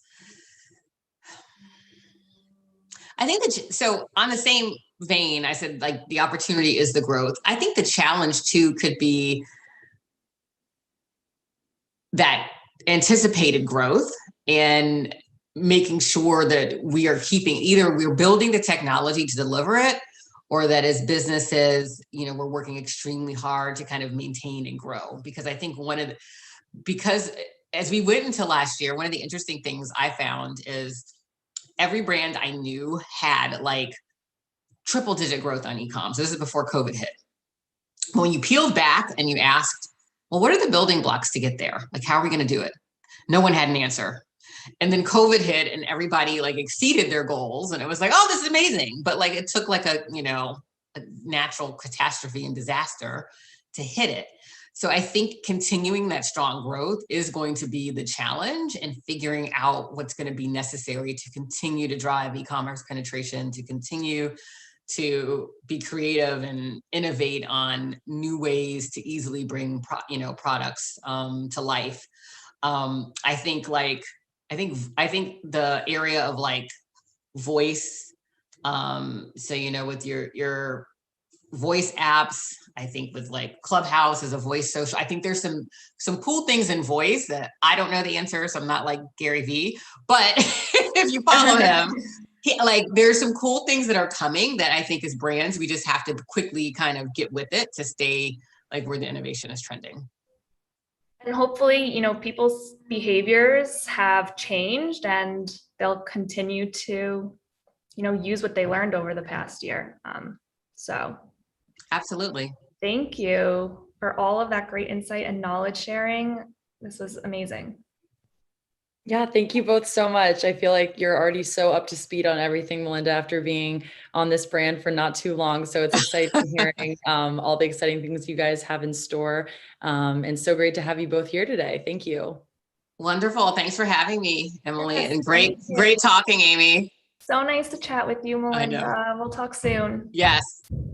Thank Bye. you. All right. Bye. Bye.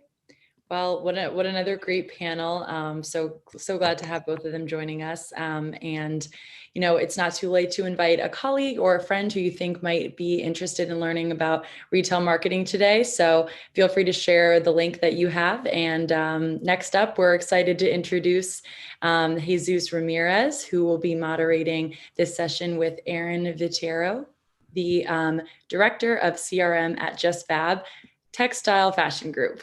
Welcome, both of you. Thank you. Hi. Thanks so much for being here. I'll hand it off to you guys. All right, sounds good. Thank you.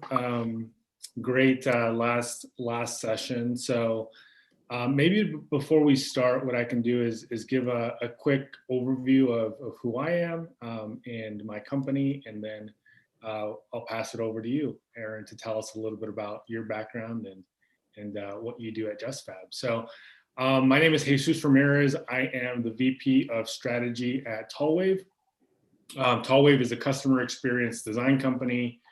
We partner with bold, purpose-driven brands and help them reach new audiences, develop new digital products and services, and ultimately improve their customer experience. And I'm here with Erin. And Erin is the director of CRM at Just Fab, a textile fashion group brand. And I'm excited for this conversation.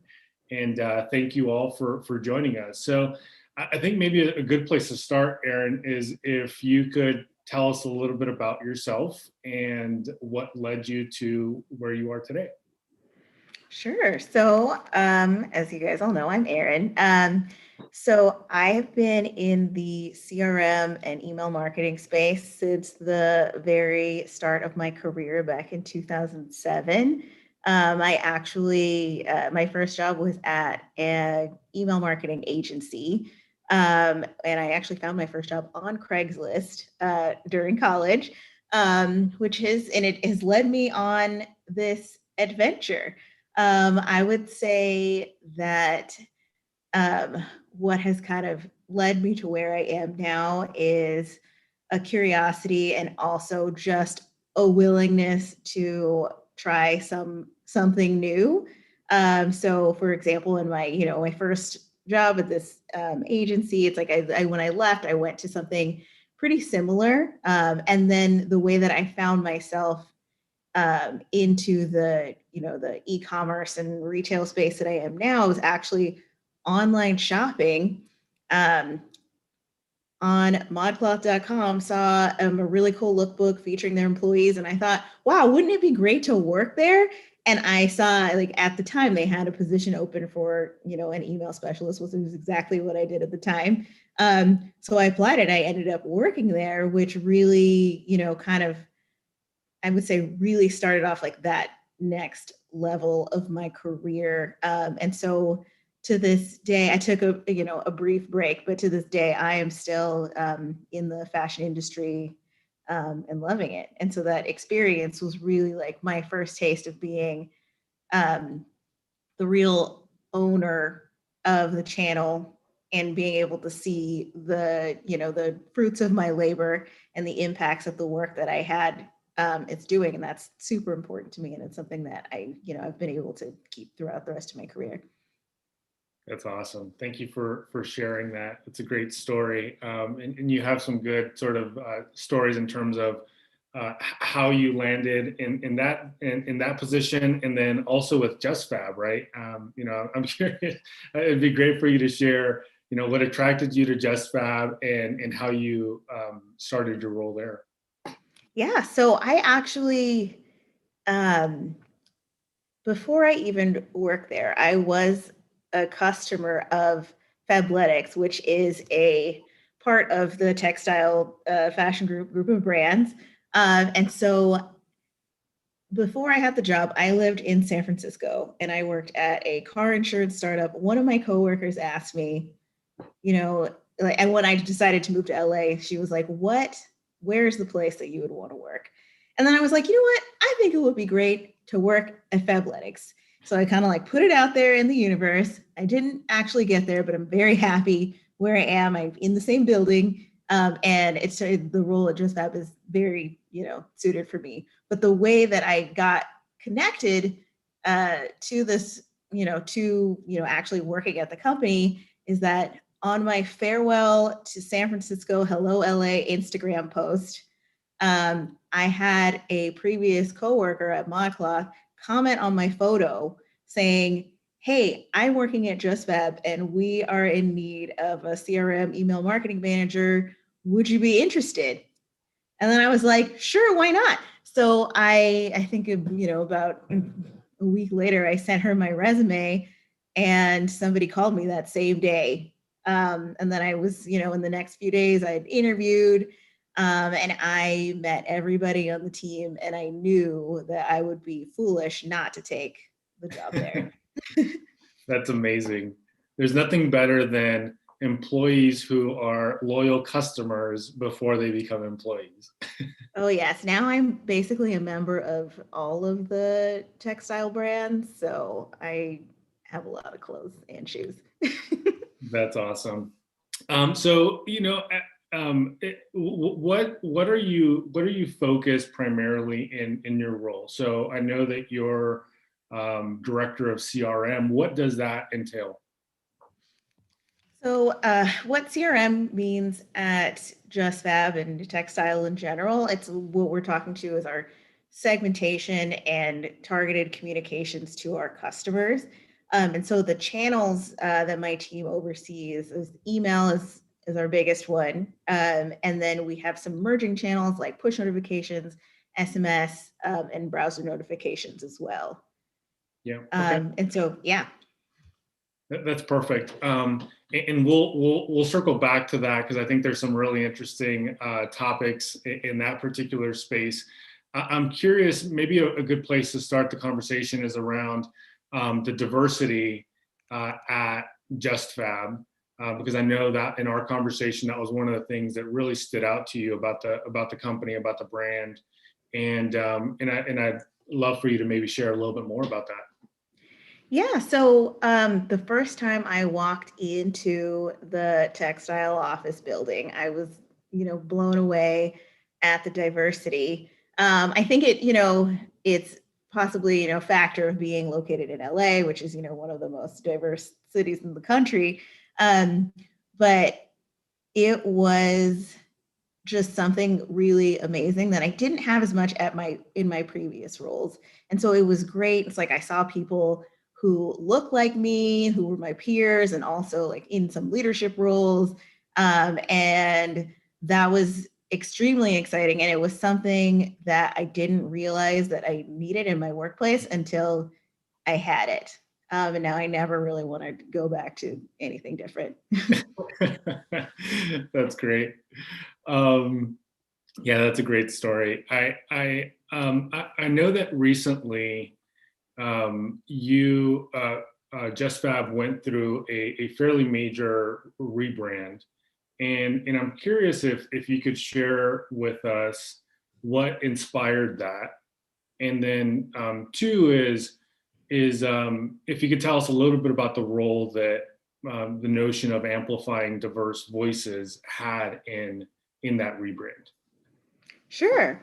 And actually, I don't know if I would necessarily call it a rebrand, but we really just kind of like redefined and kind of like reset our intentions, like as a brand, around like our look and feel and like who and our mission statement, and just really kind of like refine that and redefine that. So there were a lot of things that we looked at, but one of the, our mission statement is to inspire women to walk through life with confidence and empower them to embrace their individual style, which I think has really, having us embrace that, I think has really been wonderful. And the things that we've been able to do as a brand have been really great. And I think have also just kind of like inspired like a lot of meetings. So we've been able to work with a lot of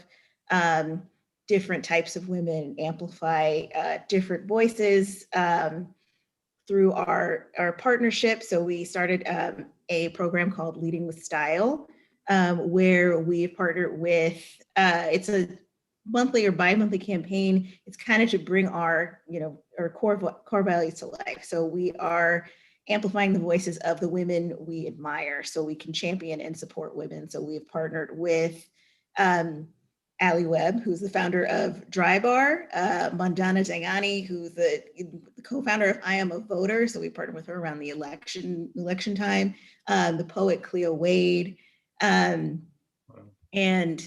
Ashley Madekwi, who's an actress and an activist. Like it's been really great to be able to highlight these women.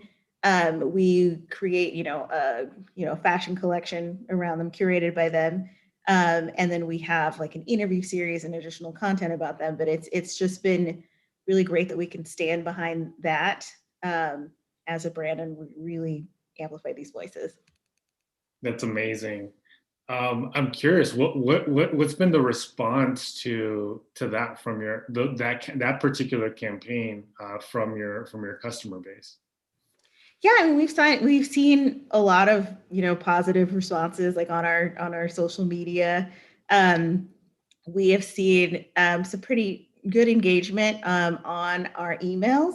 I think for us, it's just really important that we are able to be more than just a place that you go and buy shoes. Yeah, no, it's telling a larger story. There's a greater purpose behind it. Yeah, and it's like we really are able to kind of like live our mission and our core values this way. Yeah. How has this, and it's not a rebrand, but sort of a sharpening of your brand message and purpose, how has that changed the way that you approach your marketing efforts overall? Like, what has that given you the ability to do, or how has it changed your approach? Yeah, I think a lot of it is, some of it is what I spoke about in like the people that we are able to partner with, and the types of women and like the work that they are doing in the world, and not just necessarily like, the celebrity for the sake of celebrity. So that's been really great. And I think just in terms of what you will see on our, our social media accounts and all of those things, we take the time to connect, with our customers and to really kind of meet them where they're at. So we've been able to promote like Black-owned businesses during Black History Month, and really support that. We currently have a giveaway going out right now on social media for Nurses Week, for nurses, and we do a lot of like history of fashion kind of stories on our social media as well, to really kind of like amplify those voices as well. Yeah, that's great. I'm curious, as you've pivoted or you've shifted your focus to address some of this larger purpose that you play in the world and play with women. How do you measure the impact that is having? So how do you measure whether or not it's successful, however you might define success? I'm curious sort of how you balance that with, really sort of driving performance and purchases. Yeah, I think, I mean, to be honest, I think that's still something that we are working through. So, we have a lot of, specific, performance metrics, especially in my world, of like goals that we need to meet. But I think for some of these efforts, it's like the engagement and like the interactions that we're going to see, it's going to be different. And so I think we're still trying to figure out like what are the baselines for like specific types of email campaigns we want to do, and then how are, in what areas can we focus to get more, and then what areas, how do we create that kind of balance between the kind of content that we're serving to our customers without, sacrificing any performance at all. Yeah, that makes sense. I know that so I actually wanted to get a little bit more specific in terms of your role and with CRM, and I'm curious with the pandemic. I imagine that there's been, this was discussed in the last session, was that there was an influx of traffic, or an influx of people moving to digital purchasing and e-commerce. And so I'm curious how that has affected your customer base. Has it changed? Has it gotten more diverse? Has it, have you attracted new types of customers that didn't exist before? Or I'm just curious sort of what's changed due to the pandemic. Yeah, I think it's still kind of a work in progress, I would say. But during the pandemic, we did pretty well, considering the fact that, people weren't going out as much, and we are a shoe company. We had to make a lot of pivots, honestly, in terms of like talking about comfort and loungewear and those kind of things. We had to make, quite a few changes, especially at the beginning, to our marketing strategies.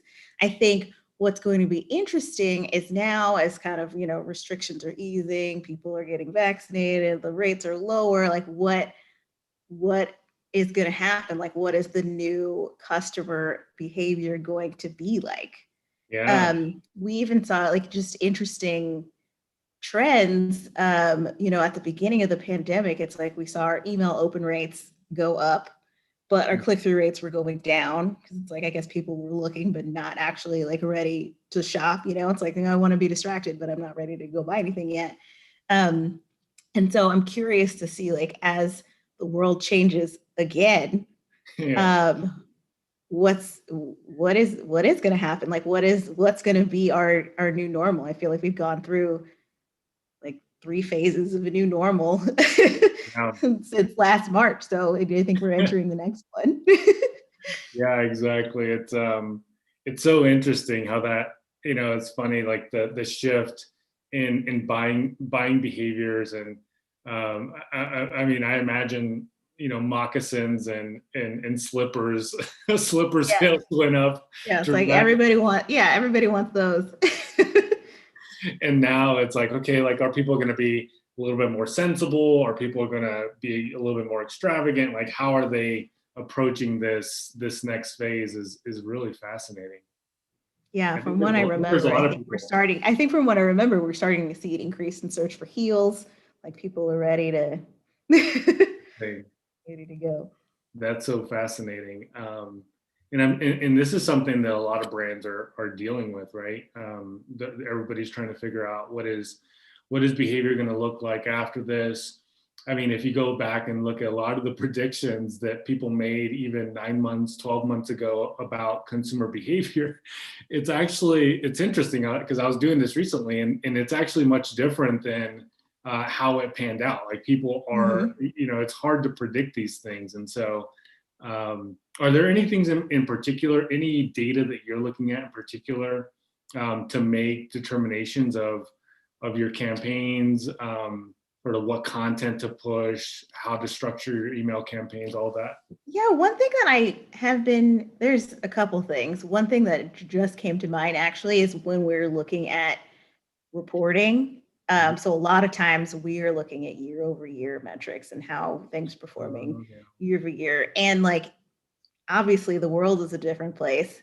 We're in a very different place as a business. And so a lot of times what I find myself is I always have to take one step deeper than like, okay, we can look overall. It's like, okay, maybe it looks like our engagement is down year over year, but then it's like, okay, last year we, because the pandemic hit, we were really promotional. So we had a lot of those things going, and that drove a lot of, email engagement because our customers love promotions. But when you take out those things, so I had to just recently do this analysis for Q1, when you take out the promotions and all of those things, you could see that our engagement and our click to open rate is actually up 6% year over year, which is great. And it's like, I would not have seen that if I hadn't decided to take out these promotions that were extremely, from what we're running last year, like extremely different. Yeah. So I had to get a little more granular, I would say, in that. And then looking forward, one of the things that I'm working on is our segmentation strategy for our customers. So we've been seeing for the past few years, there's been a trend of like email is, it's still one of our biggest drivers to our business, but it's like the contribution is going down, and like the contribution is going up from other channels like SMS and push notifications. But what we really need to do is kind of rethink what we're doing in email to make sure that our communications to our customers are extremely relevant. And so our data analytics team has done a lot of work in helping us figure out, like by tenure, by number of purchases, et cetera, how are customers shopping? What are the categories they're buying from? What times are they shopping? Like we didn't have access to all of this information before. And so I've been kind of pouring through all of it and kind of working through and creating hypotheses about, it's like maybe this segment of customers is more likely to be interested in this. So why are we, serving them all of this other content instead? And it's like, what if we just served them what they, are most likely to buy? And it's like, in that case, is that going to be more successful? So that's like kind of a simplified version, but there's, multiple different, segments that we are, looking at and exploring. But that's going to be the focus of, our work for the next year or so. Yeah, and you mentioned something that I find really interesting, and I've heard over and over, is just the type of data that you're taking in to make decisions. So, like you said, data from a year ago, or even looking year over year data is no longer as relevant. There's still some things that you can pull out of it, but in terms of consumer behavior, in terms of preferences, it's changing much faster than it ever has. And so, behavior a year ago isn't nearly as important as perhaps like, behavior a month ago. And I'm curious how you're thinking about that, how that's changing the weight that you're placing on different metrics. I think a lot of the things that, I've been looking at and investigating are things that have happened in the last year. And it's like, I know it's, last year was also crazy, but it also feels like the before times are all not irrelevant, but, it's like, it was, it was a different world. And so a lot of my focus, I think, has been on the more recent data. What is the most recent customer behavior, which I think has actually been great because I've been at the company for almost 5 years now. And, it's really easy for me and, to get stuck in a cycle of, okay, what worked well a long time ago? It's like, let's try to bring that back. And it's like, we've tried this, it's like, we tried it. Sometimes it works. And I feel like lately it doesn't work as well anymore. So the focus is really on what are net new, completely different approaches that we can take, since, it's like the old ways may or may not be serving anymore. And it's like, how can we prove or disprove this hypothesis? Yeah. So it's taking more of a scientific approach to it, having hypothesis and then testing along the way. And it kind of gets me to the next question that I was going to ask is how, like, practically, if you were to give practical advice to marketers, because I think there's, maybe just to set up really quickly for the question is, there's a balance you have to take between granular segmentation and continuing to drive personalization with just speed and testing and executing and iterating along the way. And so, like, how do you balance those two? Are there anything that you've instituted with your teams to drive speed and velocity in that process and decision agility in your decision making? Yeah, I mean, that's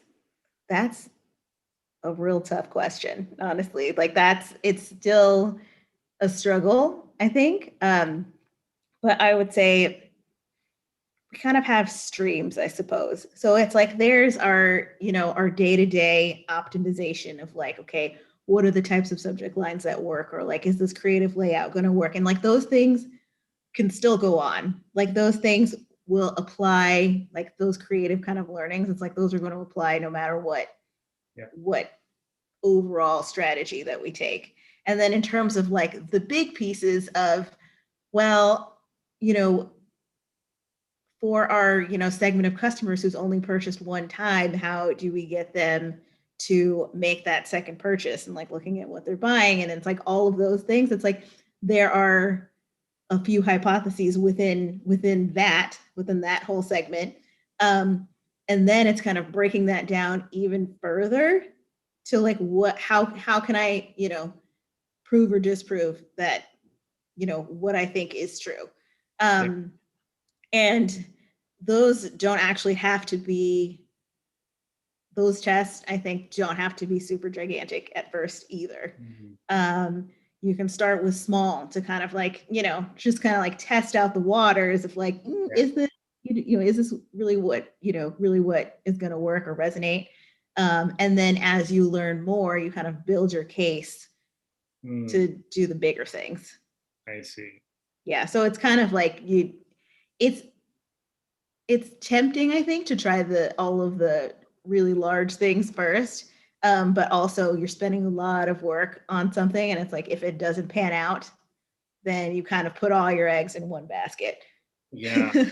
No, it's interesting. It's taking a much leaner approach but it does take a cultural shift to move to that approach, to say, okay, we're going to do these small campaigns and it's almost like a test and learn type of approach to seeing what works and then iterating and scaling from there. Yeah. And I think that we've always been had a test and learn culture. I think the difference in this approach is that there's focus areas on specific segments. Because I think in the past, what has happened is that we kind of were like all over the place and like, oh, let's try this. But like, what is the ultimate goal is what, it's like all of our, all of the things that we test should, tie back to these main segments and these hypotheses that we have. Yeah. Like what we've identified as the priority. It's really about like prioritization, I think. Yeah, makes sense. So I think I'm gonna just do a quick time check here, because I think we're shifting over, I think, to Q&A, or maybe I have a little bit more time. So let me ask one more question, and then we'll shift over to the Q&A section.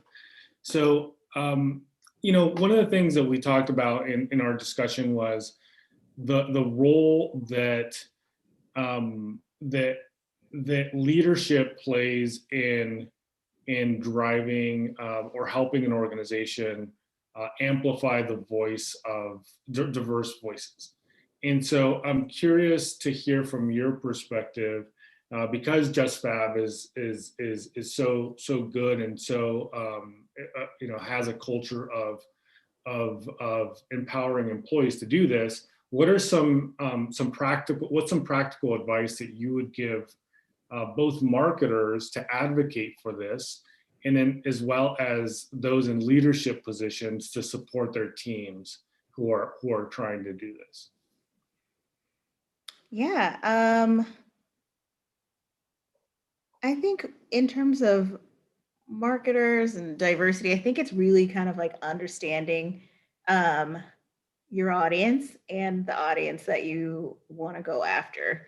And so I say this is like, at Just Fab, our demographics, it's like we have, 28% African American, 14% Latino. And it's kind of like is what we're putting out to the world, speaking to these customers, is it reflecting? Can they see themselves, in the marketing?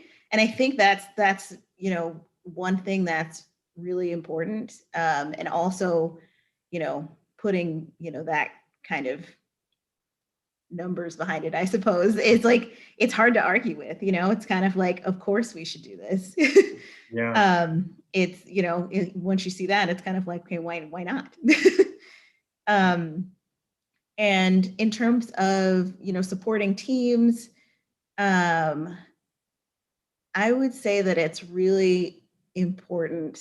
I think especially, there's a lot of things going on in the world. I think to really take the time to listen to your teams, and if they have, experiences outside of your own, and really try to, listen and understand, and then create kind of like an open environment where like the environment that I try to create is that, it's like obviously I care about my team and their performance, like them as doers, but also as humans existing in the world. It's like work is not in a vacuum. I feel a lot of times we have to kind of suck it up and deal with it, but I think we're all humans here, just trying to make it. Yeah. And one thing that I know you had mentioned is this purpose of the brand externally, how it really manifests internally as well. And I think you had mentioned something around the culture of being able to stand up for what you believe in and stand up for what you think is right, and being really opinionated and sharing these things and being bold. And I think that probably plays a big part in it as well. Yeah, it definitely does. I think so some of the core values at Textile are, we have drive, one team, and innovation. So it's kind of like we're empowered to challenge the status quo and what we believe in. It's and anyone can bring it to the table. It's not discouraged. It's a thing that's encouraged in the company. It's speaking up. That's awesome. Makes a big difference, both internally and externally. I think it reflects definitely. Externally. Yeah. All right, so we're going to switch over to Q&A. So there's a couple of questions, and for anybody who's in the audience and has a question for Erin, please submit it at this time. So one of the questions is, this past year, we've seen incredible innovation across all industries. Tell us about new innovative ways your brand is connecting to consumers today. Okay, cool. I'm trying to think. I think in my own space, what we are really trying to do is, like I mentioned, like really work on serving our customers like the most relevant content.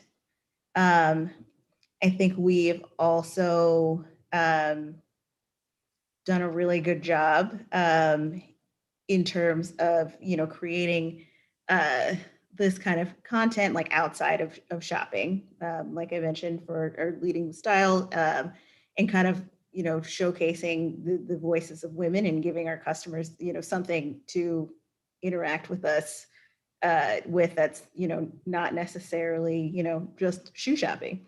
And then we've done things that are pretty simple, but even like feedback for our, merchant design teams, we've like asked things on social media or even in emails and things like that to get customers like involved in, telling us and like what they like and what they don't like.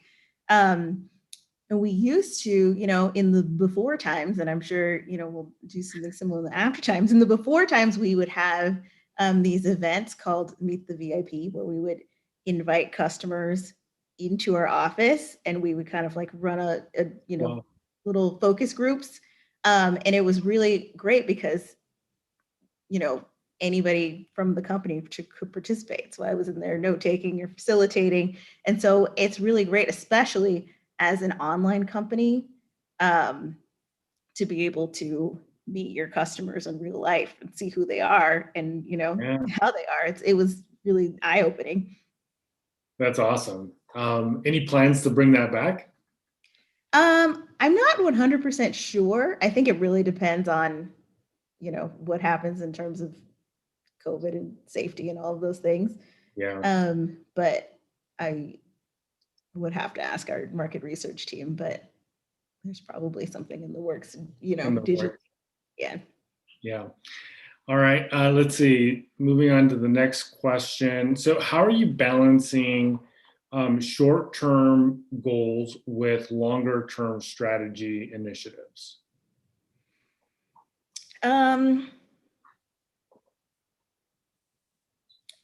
I think especially it's, in the e-commerce world, things are very fast-paced. And, a lot of times, things change things change a lot, especially with COVID. It's like we'll have to switch up our, our short-term strategies all the time. But I think for the long-term strategies, it's just really important that you set your North Star of like, this is where I want to be, in the next year, or like the goal is to, let's say to like convert these, first time purchasers to second time purchasers, like what is like the overarching goal, and then make sure that your short-term things are still fitting into those categories. And a lot of times they still do. And if they don't, I think also just questioning where it came from, what is, why is it important? And it's like, should there be another kind of North Star that is leading to?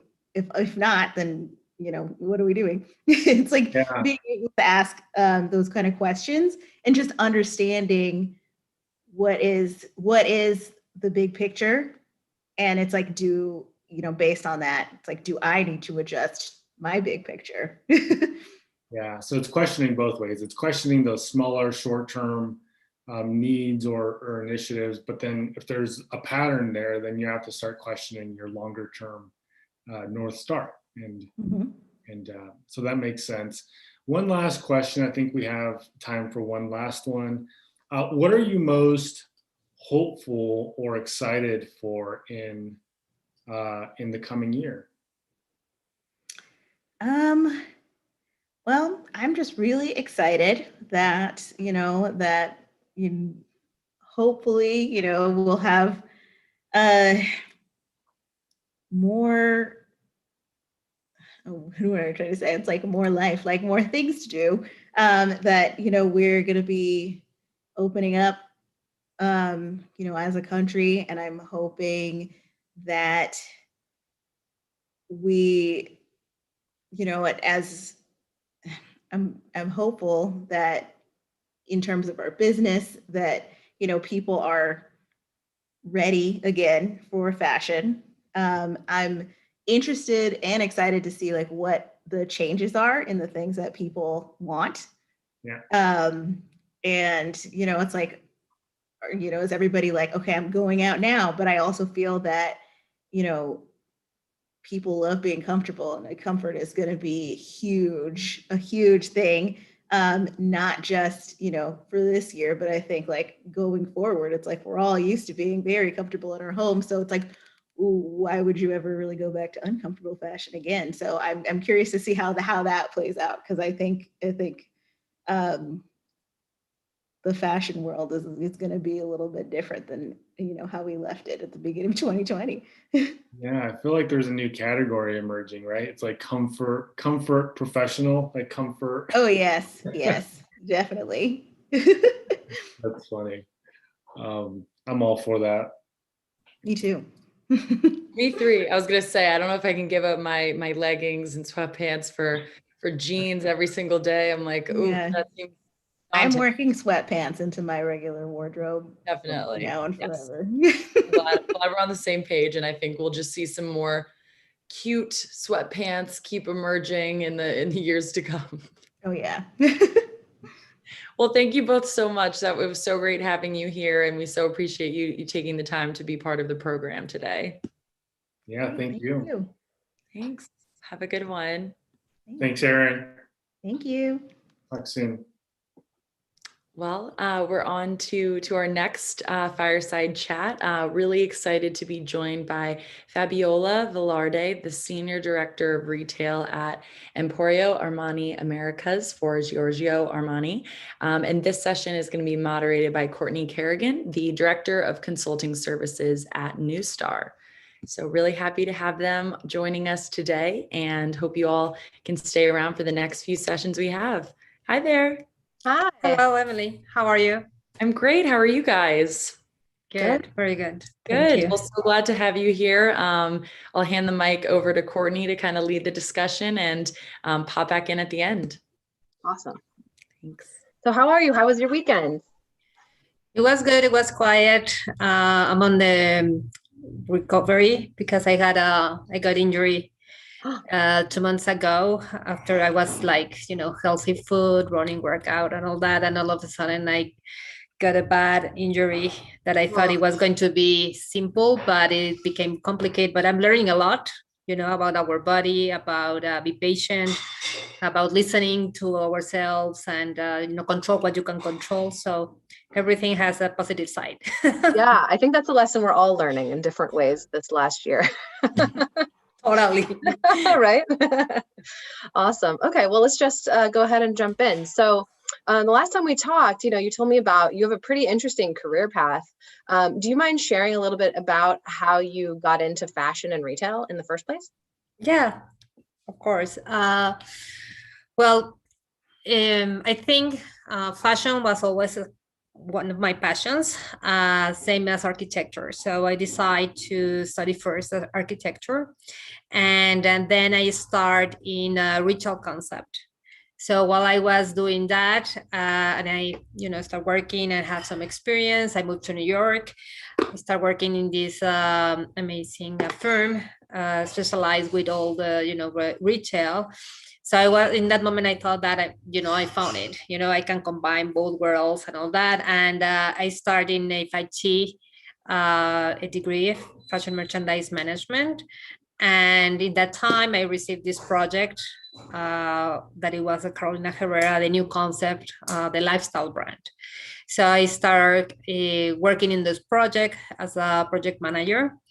And then all of a sudden, 6 months later, I met Mrs. Herrera, I met the financial company, and we were talking about retail, the US, this was based in overseas in Europe. So Mrs. Herrera was explaining, what she was visioning with this new concept, et cetera, et cetera. 6 months later, I received a call from them saying if I want to jump to the other side. It was very interesting because it was not only me taking the risk, but also herself and the financial company. And but I couldn't say no. I thought it was better to say I'm sorry than let the moment pass. And so after then, from that moment to when I left the company, it was 14 years. So that's fascinating. I don't think most people think of a background in architecture leading to a career in fashion. But did you find that your experience in architecture helped to prepare you for a career in retail?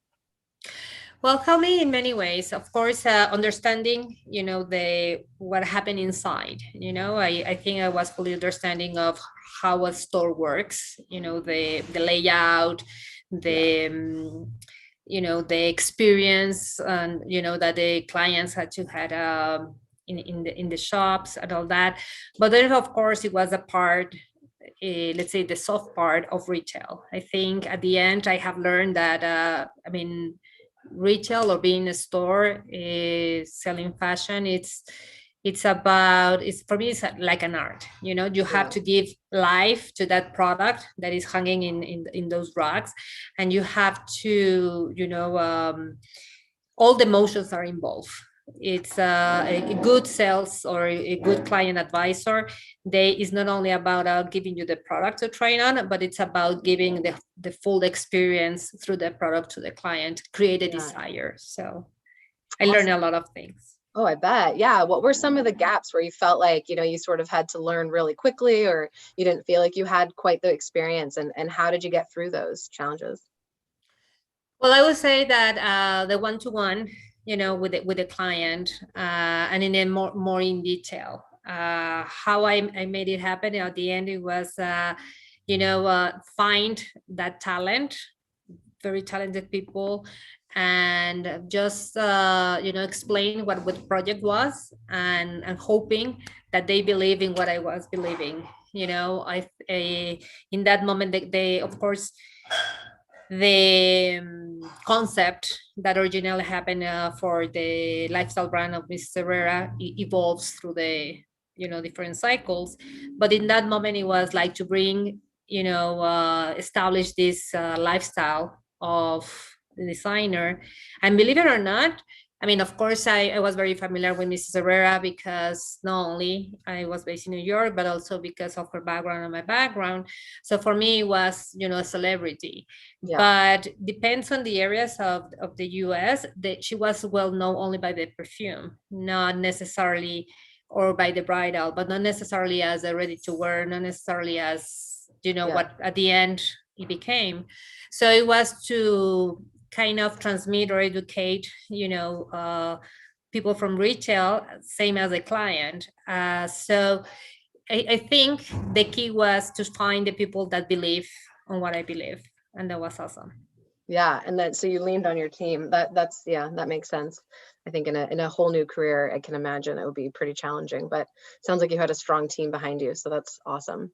And what was it like working for Carolina Herrera? That sounds pretty exciting. Oh, well, Mrs. Herrera, it was a great journey for sure.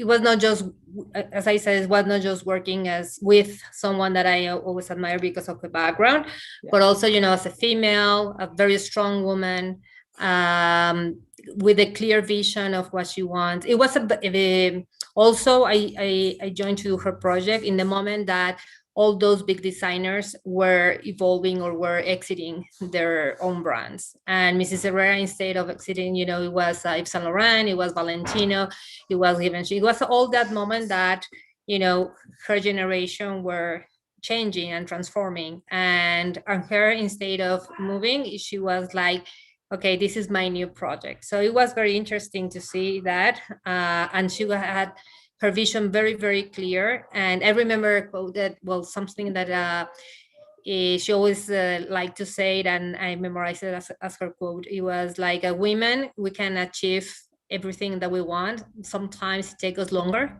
but for sure we will get there. So it was great to learn from her and work with a very strong woman. Awesome. What were your biggest learnings under her? Was there anything in particular that you felt she was particularly good at that you sort of adopted into your own career? Well, she inspired me the whole team were inspired by her, see her in the front line every day. Yeah, she delegates and believe on her team. But at the same time, she was always there, very close to the team. So I think one of the biggest learning was, doesn't matter where the moment that you are, you always have to remember, the foundation and be with your team. Awesome. So I guess probably a good segue into the topic of mentorship. So, are there any specific lessons you learned from a mentor of yours that you have now or in the past that really stuck with you and helped you in your current leadership role? Yeah, well, I will say, well, starting from her, or it's curious because I'm being always surrounded, by strong women. So I think one of my learnings, that even when I got into, I moved to the US and to New York, it was like, now what? And then I start, finding my way. And so it's more about believing on yourself, finding your strengths, control it, understand, what you want to achieve, and look what are the tools that you have, and make them, I think, to be resourceful, to having sometimes little tools and make the things happen, believing on what the results are going to be and not what the obstacles that you might have in that moment. Yeah.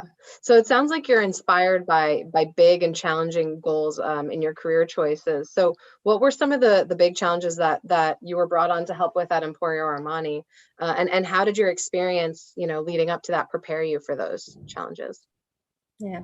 Well, when I moved to Armani organization, of course, for me, it was, finishing a project and come to this bigger organization, what is a Armani group.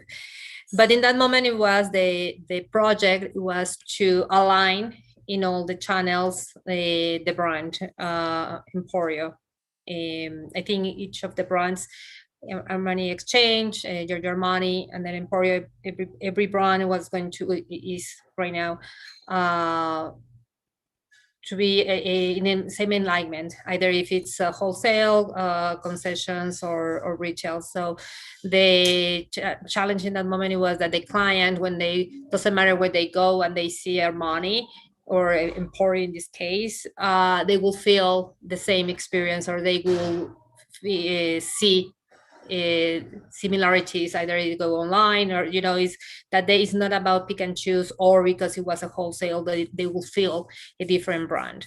So that was originally the challenge, to come on board and to build a new, or reinforce the retail culture that in that moment they have, and bring some of the practices in order to improve or enhance the client experience. Yeah. Okay, awesome.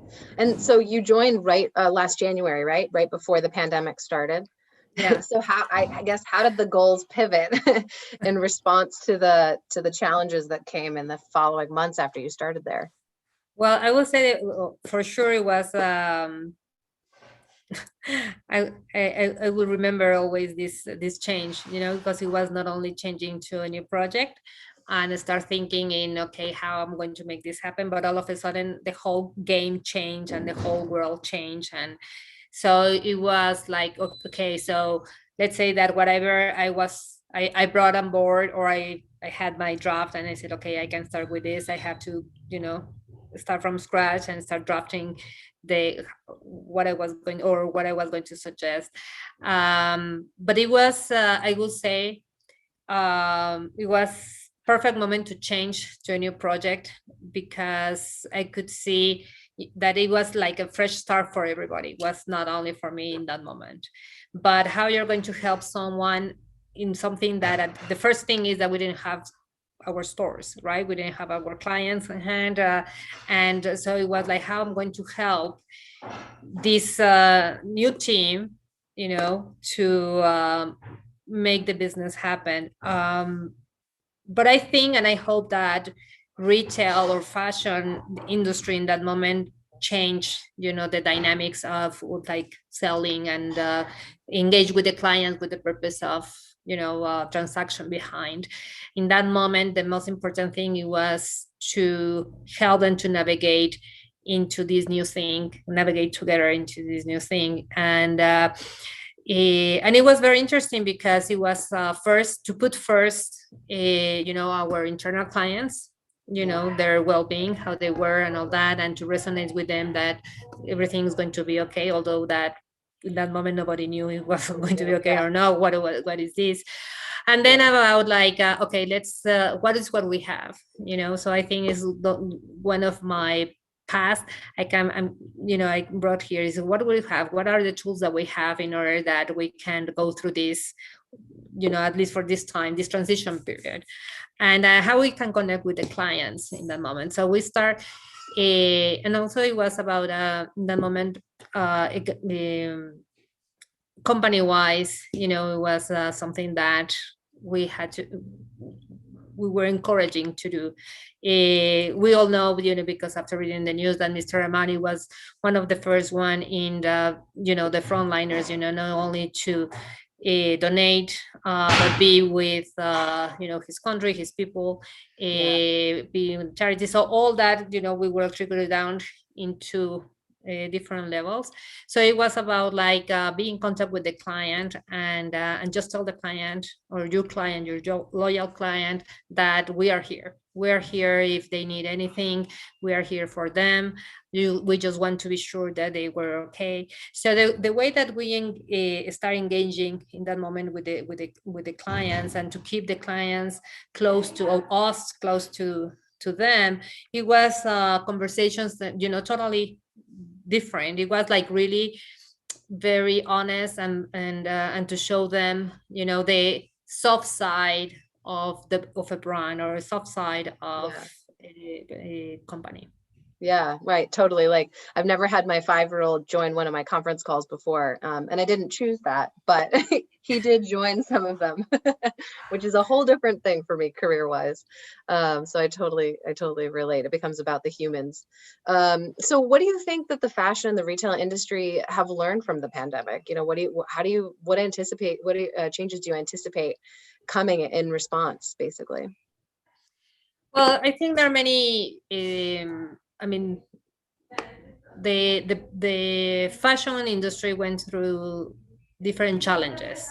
We were talking, I think, over a year ago, we were all talking about, we are so global, we are 24/7, and then all of a sudden we went from global to local, right? So it's about like, okay, let's try to find who our client is here in this market. So I will say this about one of the lessons that I will say is the reminder of who our client was, the reminder of our communities, the reminder of what the customer like really needs. The inventory, I think we face many things, like even the fashion shows. Do we really need a fashion show? Do we really need this huge inventory? What is exactly what the client is needing in this moment? How we are going, or instead of offering or just showing what it is, like understanding what the customer needs, and if I can provide it or not. And then the other thing I would say is, and I will say to everybody, all the doesn't matter the company, I think we all went exposed, so the companies or the brands, we have to show who really we were, right? It has to be very transparent. I think in that moment we were all exposed, so there was no time to fabricate anything. It was like, this is my culture and we are showing it. And in that moment, I think through this year, I think is the customer has select or has decided what brand or what product they are willing to continue with. And I Yeah. think that is one of the real challenges, because companies that were working in some products or some projects, and probably just, as an idea, it could be marketing. Now it cannot be marketing only. It has to be a fact, and we have to show it. I Yeah. think the customer has more power than in the past. I think also people were talking a lot about, the stores are going to disappear. Online is going to dominate the retail world and all that. I think, well, maybe we don't need 20 stores in one city for sure. And also maybe we don't need, those huge and humongous, what they used to call it, flagship stores, probably not. But I think what is not only, I believe that it's not only that the brick and mortar they're going to stay, but they are going to stay even stronger. And the client advisor, I think it has become more crucial for the product, for the brands, especially for luxury. It's what we are going to make the difference, or having, if the client decides to go online, we have to provide that experience in order that we separate what is mass production than luxury. Yeah. Well, and how do you anticipate, marketing strategy changing in light of those things you just talked about, in light of, really a brand is a collection of people and it's a culture, and the fact that transparency is sort of at the forefront now. How do you think that'll impact marketing strategy? Well, first of, for example, the campaigns, right? Is aside from a fashion show, or aside from, the trends for the coming season, I think the campaigns in terms of product have become now important. For example, sustainability. So we are all talking about that topic, but now it's about, okay, exactly what you are doing, how you are. And then when I was saying about transparency, it's like not just to say, oh yeah, we are sustainable. No, yes, but what is what you are doing? What is the product that you are showing? Where you are manufacturing that product? What is the raw material that you're using? So that is one of the big changes in terms of marketing that we are seeing, all across. I'm very proud to say that we have 2 collections of sustainable for this. Oh, cool. Well, we were working in these projects a long time ago, but I think now the consumer can know what we are doing. So we are having this recycle collection. We started in winter and now it's spring, summer. That it's about it's all the cotton is recycled that we are using. Oh wow! It's a small collection. But we have it. And then also we had eyewear that sometimes is sustainable for a recycled material.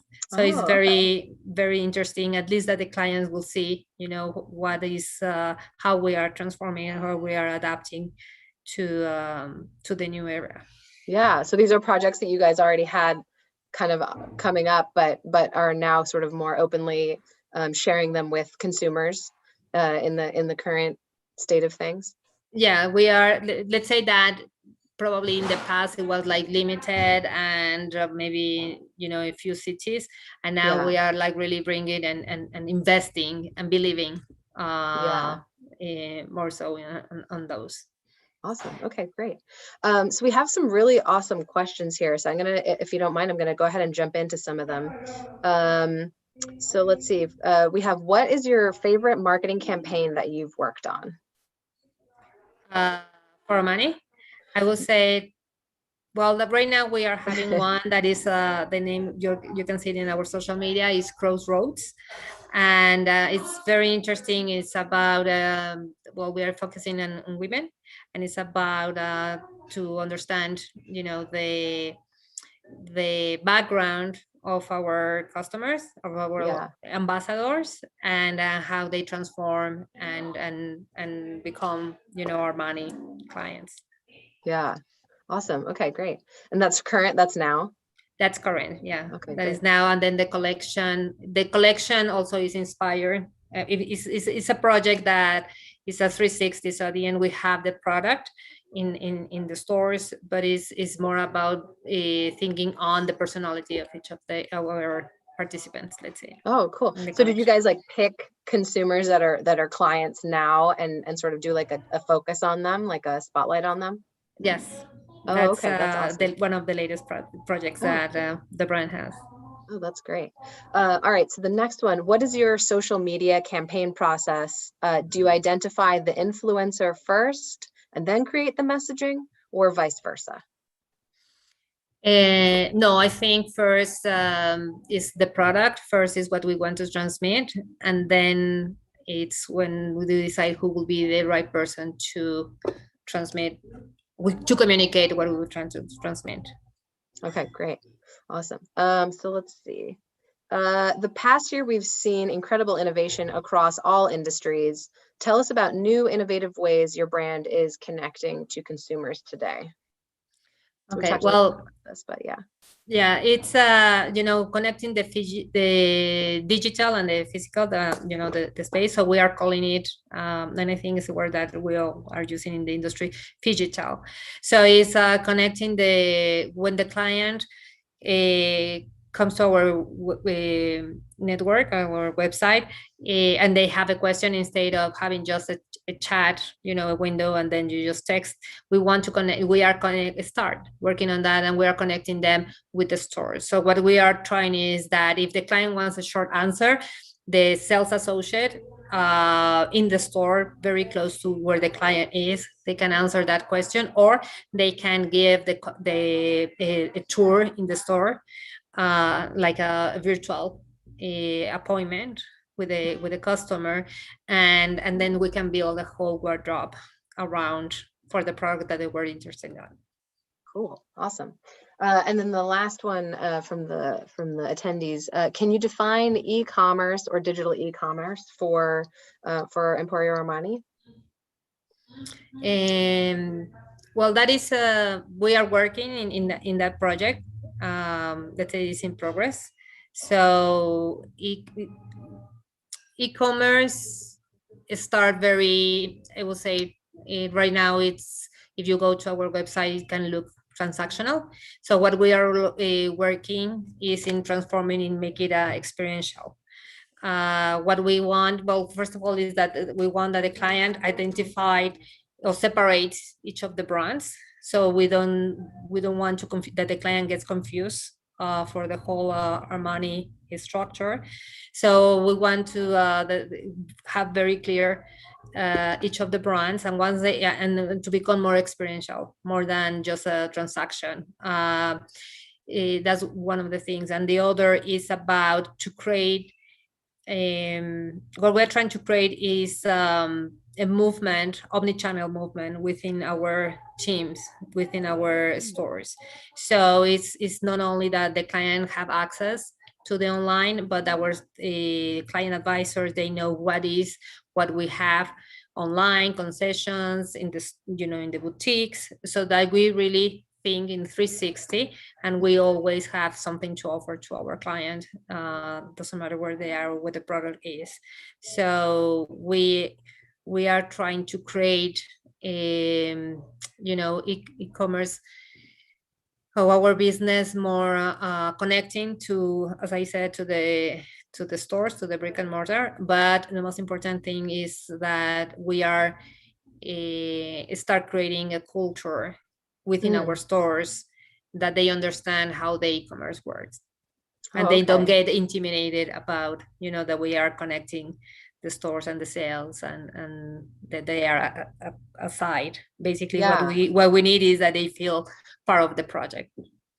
It's interesting. So how have you addressed that particular question to make sure that consumers are not afraid of their data sort of being from the stores and to the digital site? Is there like a strategy that you guys have had around that, or you're just trying to make sure that it's not too creepy when you follow them around and show them the same product they've been looking at? We are working in partnership with the e-commerce department, and basically it's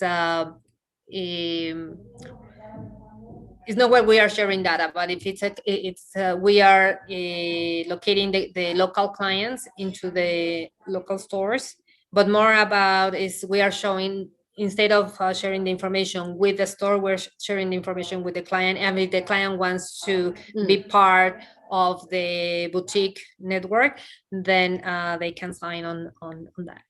Giving them the power to choose. That's Yes. great. Okay, awesome. So here's another audience question. So how do you approach emerging media channels, and how do they factor into your overall strategy? So are you guys on TikTok, basically? No, just kidding. We are not on TikTok. It's a joke. That wasn't the question. They were asking just about emerging media channels. I would say that is an area that we still need to work more. Our platform right now, it's Instagram, WeChat.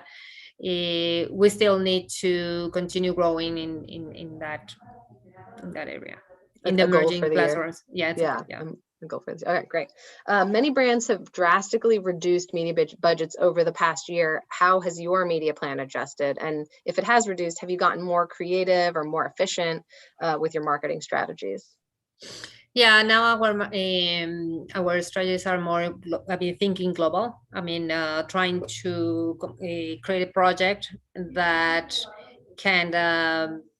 we can not focus only in certain market, but more focus as a brand as a whole.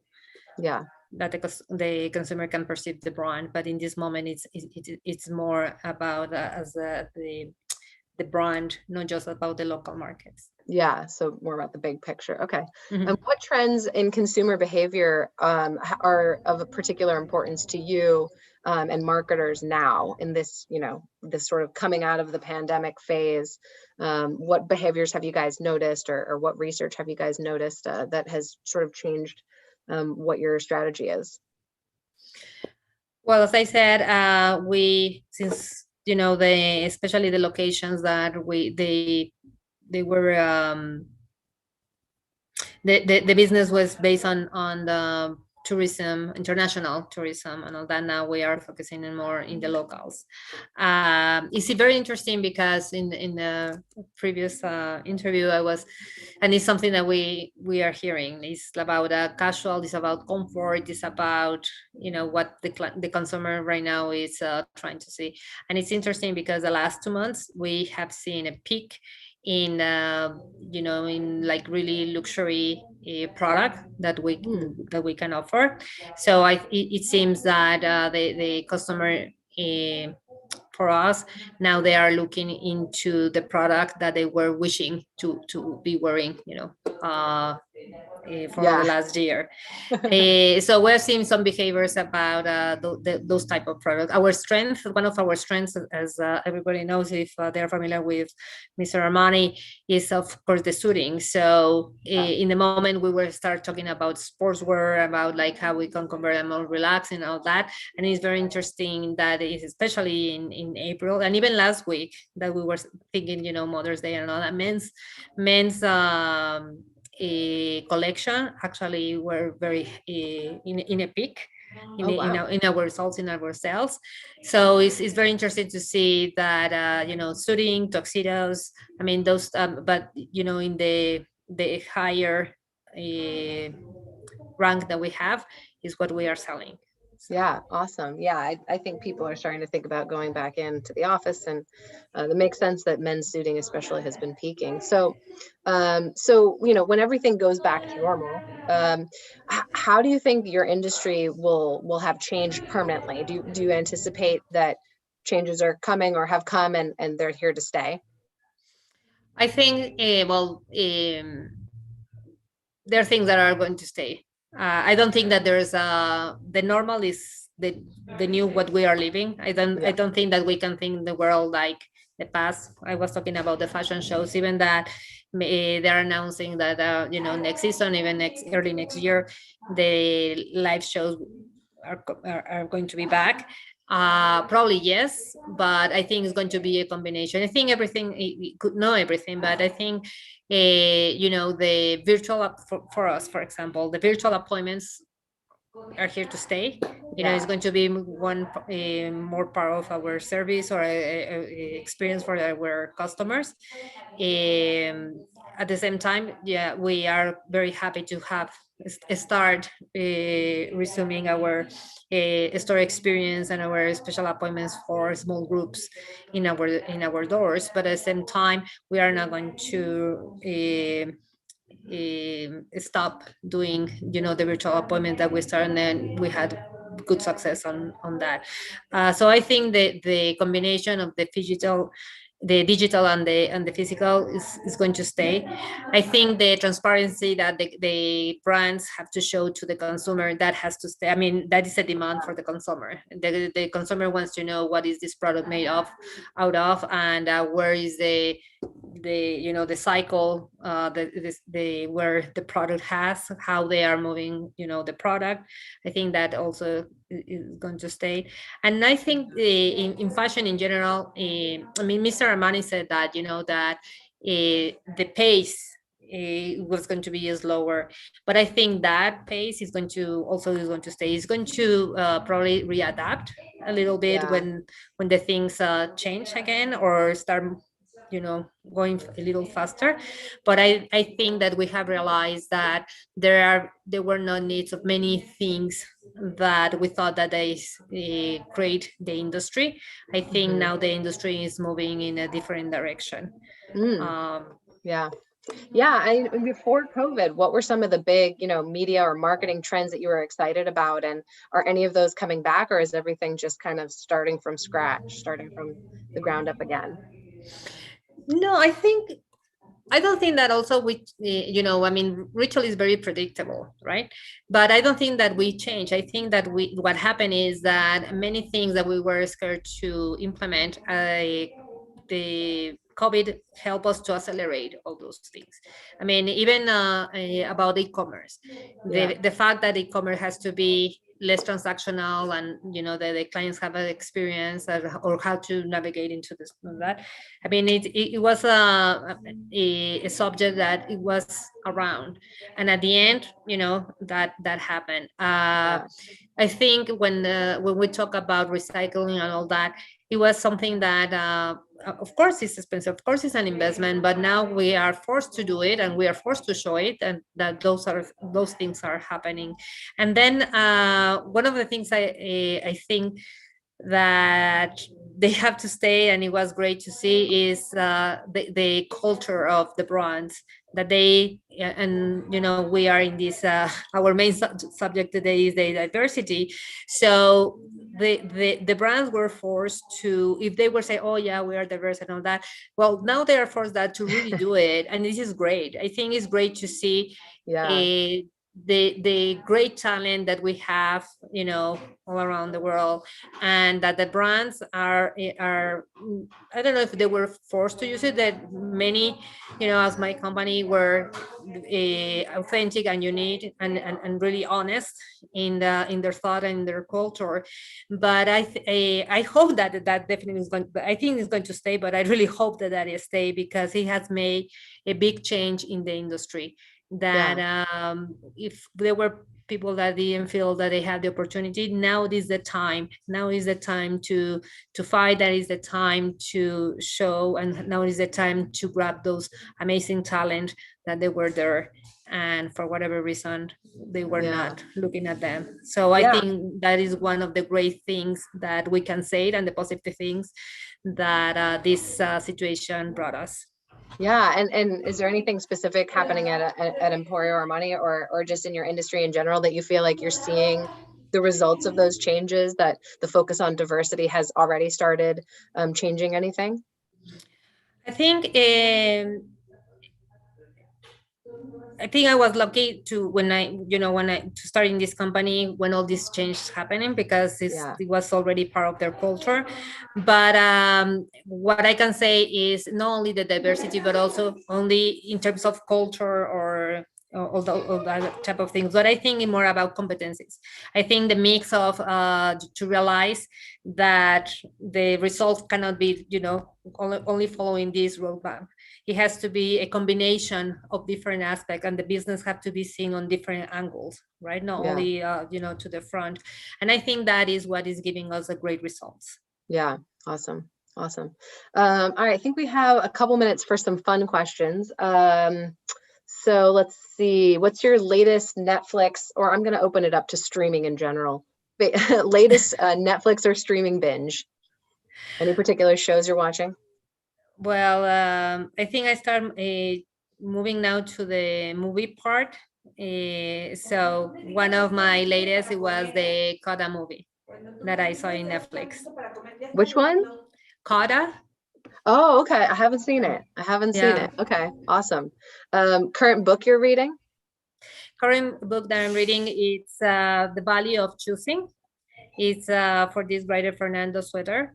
And it's very interesting because I started reading this. I put in a, hold on, I'm reading back, taking advantage of my injury, because it's about all the information that we're receiving on a daily basis. And now it's about us deciding, what is the reality, what is the real. So yeah, okay, interesting, awesome. I'll have to check that out. Hi, Emily. Don't mean to cut you guys off, but thank you both so much. This was such a great session, and so glad to have you guys joining us to talk about retail marketing today. Yeah, thank you. Thank you, Emily. Thank you, Courtney. Thank you, Fabiola. It was a great experience. Yes, thank you both. All right. Good. Well, we are excited to head into our last fireside chat of the day. We're thrilled to have Taylor Foxman, the Vice President of Communications and Media, Parallel founder and CEO of the Industry Collective, to close out today's program. And moderating this session will be Liza Mandel, the VP of East Coast Sales at Influential. Looks like we got Taylor coming on shortly. Hi, how are you? Hey, Emily, how are you? I'm good. Hi. Guys, how are you? Sorry about that. No, we're glad to have you guys here. I love the flowers you guys have in the background. Really add some fresh pops to your rooms. I was just gonna say, I realized that I always have flowers and they're never in my frame, and I was like, this time I'm gonna make sure that they're in my background. Mine are mostly fake. Well, this one's fake here. That one's fake. We do have nice flowers, but I just got back from Austin about an hour ago, so I have not gone to Trader Joe's yet today. So well, do not have real ones. Thanks for joining our program on such a busy day. But I'll hand it over to you guys and let you kick it off. Awesome. Perfect. Thanks, Emily. Appreciate it. And hey, Taylor, how are you? How was your travels back? Good. It was good. I feel like if you're working on a plane and you just keep your head down, you don't even notice you're on a plane. You just, all of a sudden you land and you're there. So it's pretty nice. Yeah, it's actually pretty nice because I feel like no distractions. You're like honed in. It's a good time to like concentrate on work. There's nothing else to do. Exactly. So perfect. Yeah. Well, we're really excited to be part of the program today. So I just want to thank Brand Innovators for hosting us. And obviously such a great opportunity to meet you, Taylor, and then get to know a little bit more about you and your career and current roles at Parallel and the Industry Collective. But just a quick intro on my end. I started my media career on the agency side. So I was there after 15 years, I made the leap over to the publisher platform side, and I'm currently at Influential on their partnerships team. And Influential is one of the largest influencer marketing companies in the space.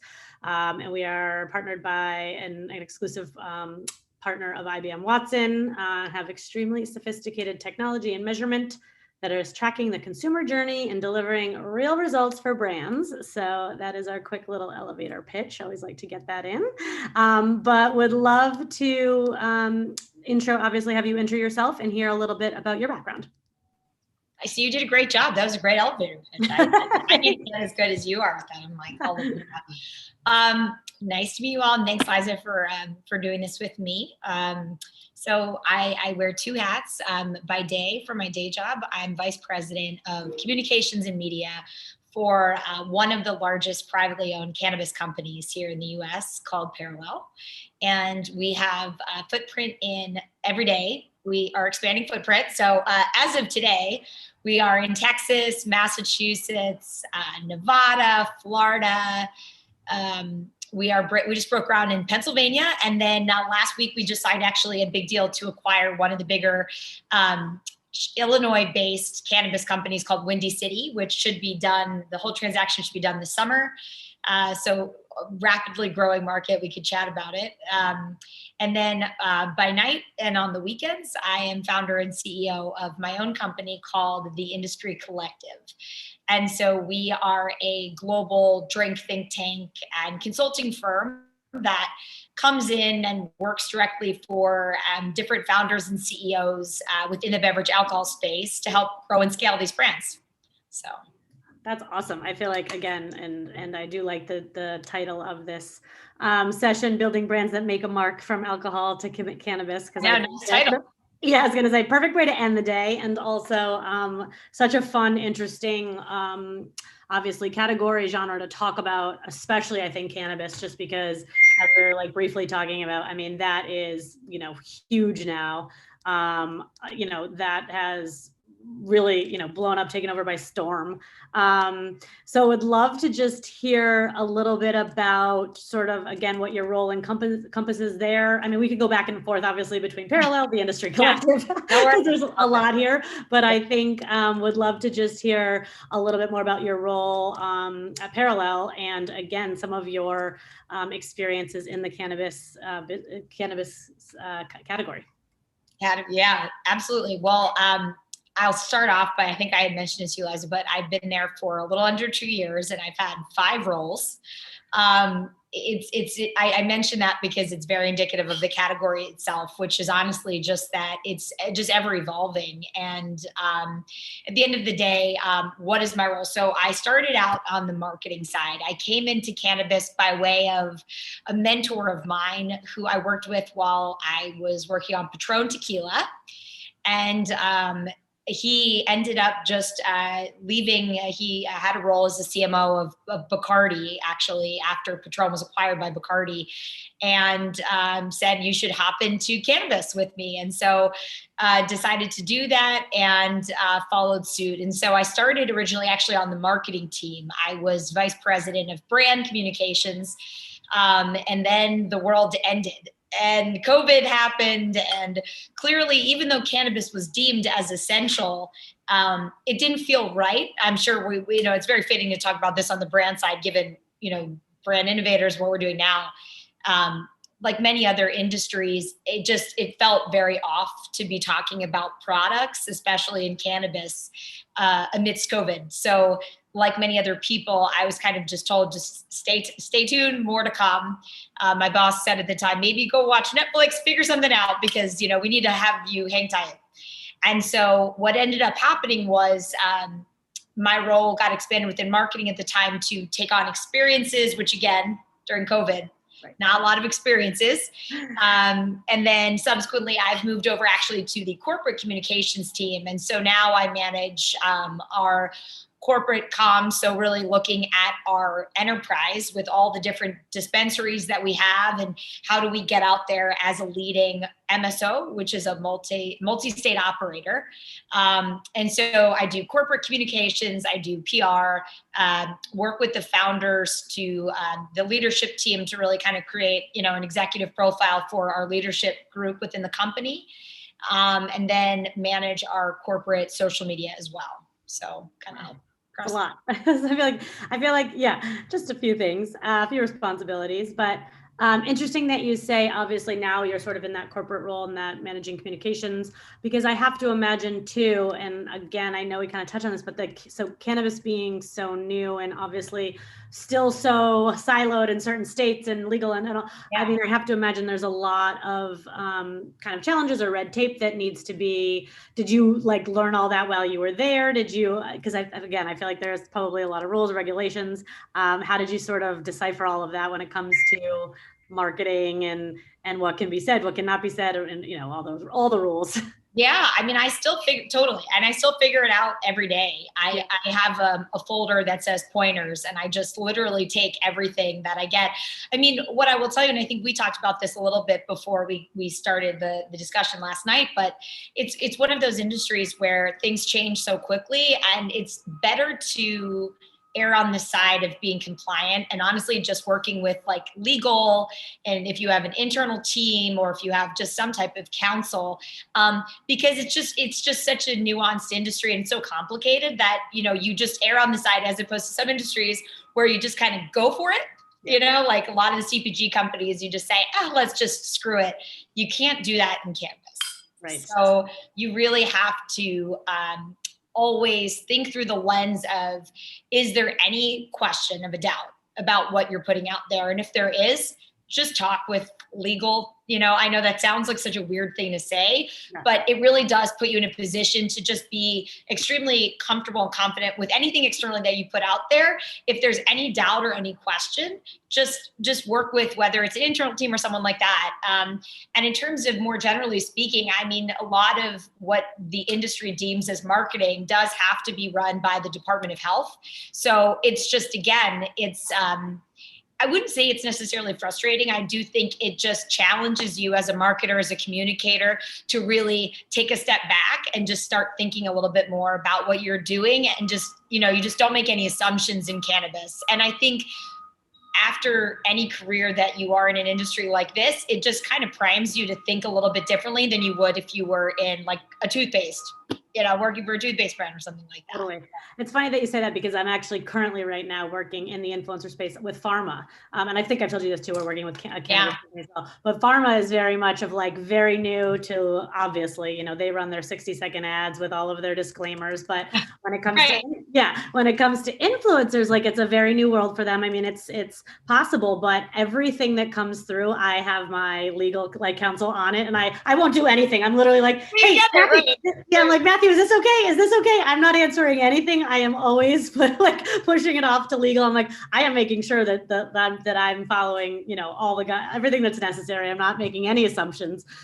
So yes, doesn't that put you though in a good practice? I feel like it does. Yes, no, for sure. And again, yes, I think that there's a lot of times when you're doing things, especially in the marketing space, especially when it comes to like influence marketing, where I'm in my head, I'm like, oh yeah, sure. I'm sure we can do that.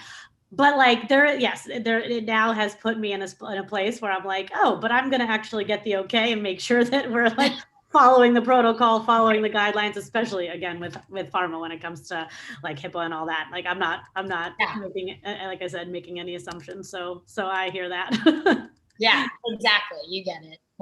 Yes.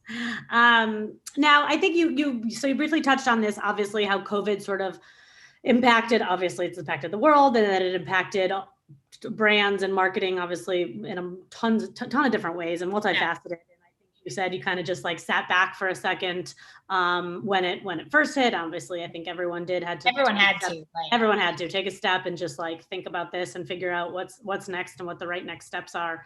But would love to hear a little bit more about sort of how this past year has played a role for you and for either both or, you know, both companies. Because again, I think it's really interesting to hear how people have pivoted and changed in the past year.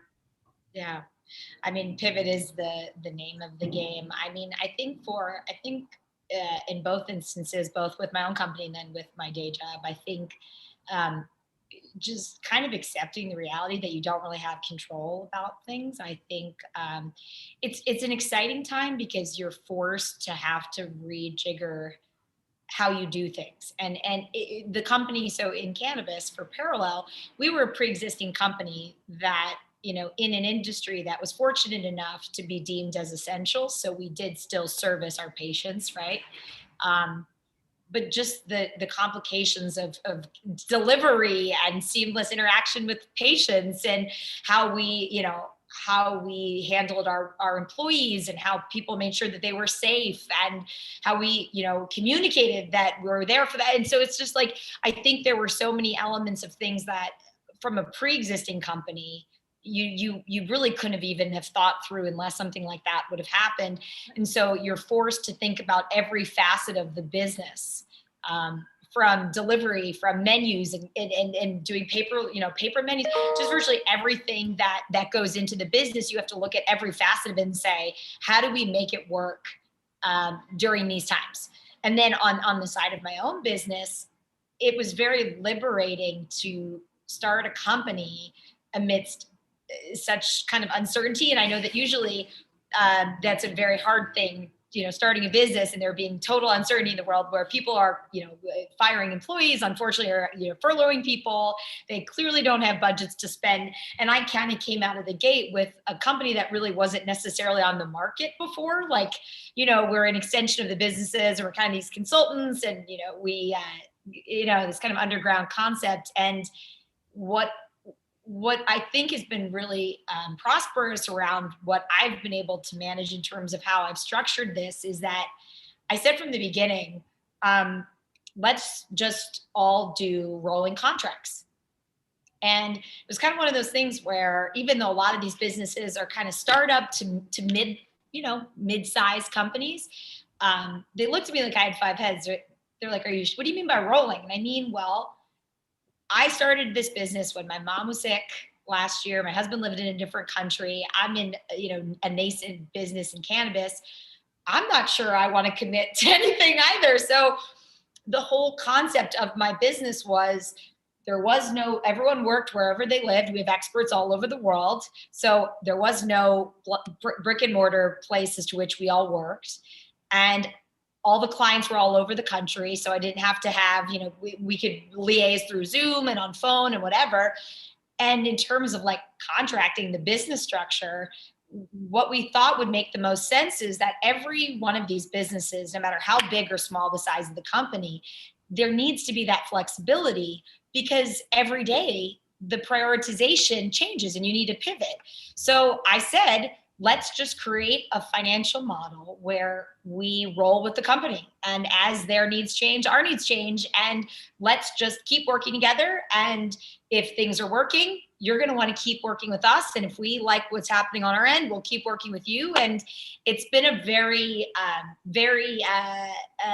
positive, there's been a ton of positive response to how we structured this. And we did it thinking through the lens of COVID. And I think I'm going to keep the model because it's working post-COVID. So that's amazing. I feel like, again, this year has really taught everyone, like we said, obviously pivot, but also like flex, just to like, to be more flexible and to just sort of understand first what's happening and then make those decisions and figure out how to be a little bit more nimble. Because I think that's one of the biggest takeaways out of this whole pandemic. Again, even I think personally, in office, when there's companies saving massive amounts of money because of company not having office space, and people realize that it's working. While I'm sure a lot of people are ready to go back and sick and tired of being home, but there is this ability now to be a little bit more flexible, and people aren't necessarily tied to their offices and which means a specific city. So yeah, I feel like that's a huge kind of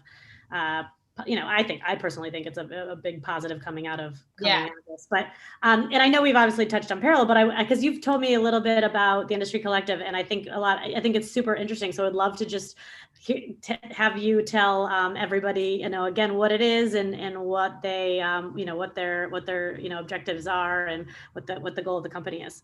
Yeah, absolutely. So I come from, just as a background, I come from having worked for about 70 wine, beer, and spirit brands. So, absolutely some of the most iconic ones. So, Jägermeister, Boston Beer Company, Stoli, Macallan, Highland Park, Jameson, Absolute. So if you ever go behind a back bar, I've worked for a handful, if not most of those brands. But I worked more on the on what we call like the big supplier side. So those brands are bigger in nature. And where I found an opportunity area was actually on the craft, on the smaller end side, where you have so many people that you can go into the drink space in two ways. Either you are already in the drink space and you kind of just work your way through the industry through different jobs, or you make it into the alcohol space by being entrepreneurial and by either just wanting to start a business, a bourbon brand, or creating a service that didn't exist. But all those people really don't come from the sector. And similar to cannabis, the drink space is extremely complicated, and even selling a product is extremely confusing to most general consumers, because they'll say, Liza created a lovely lemonade with vodka, right? Well, Liza can't sell that product to you.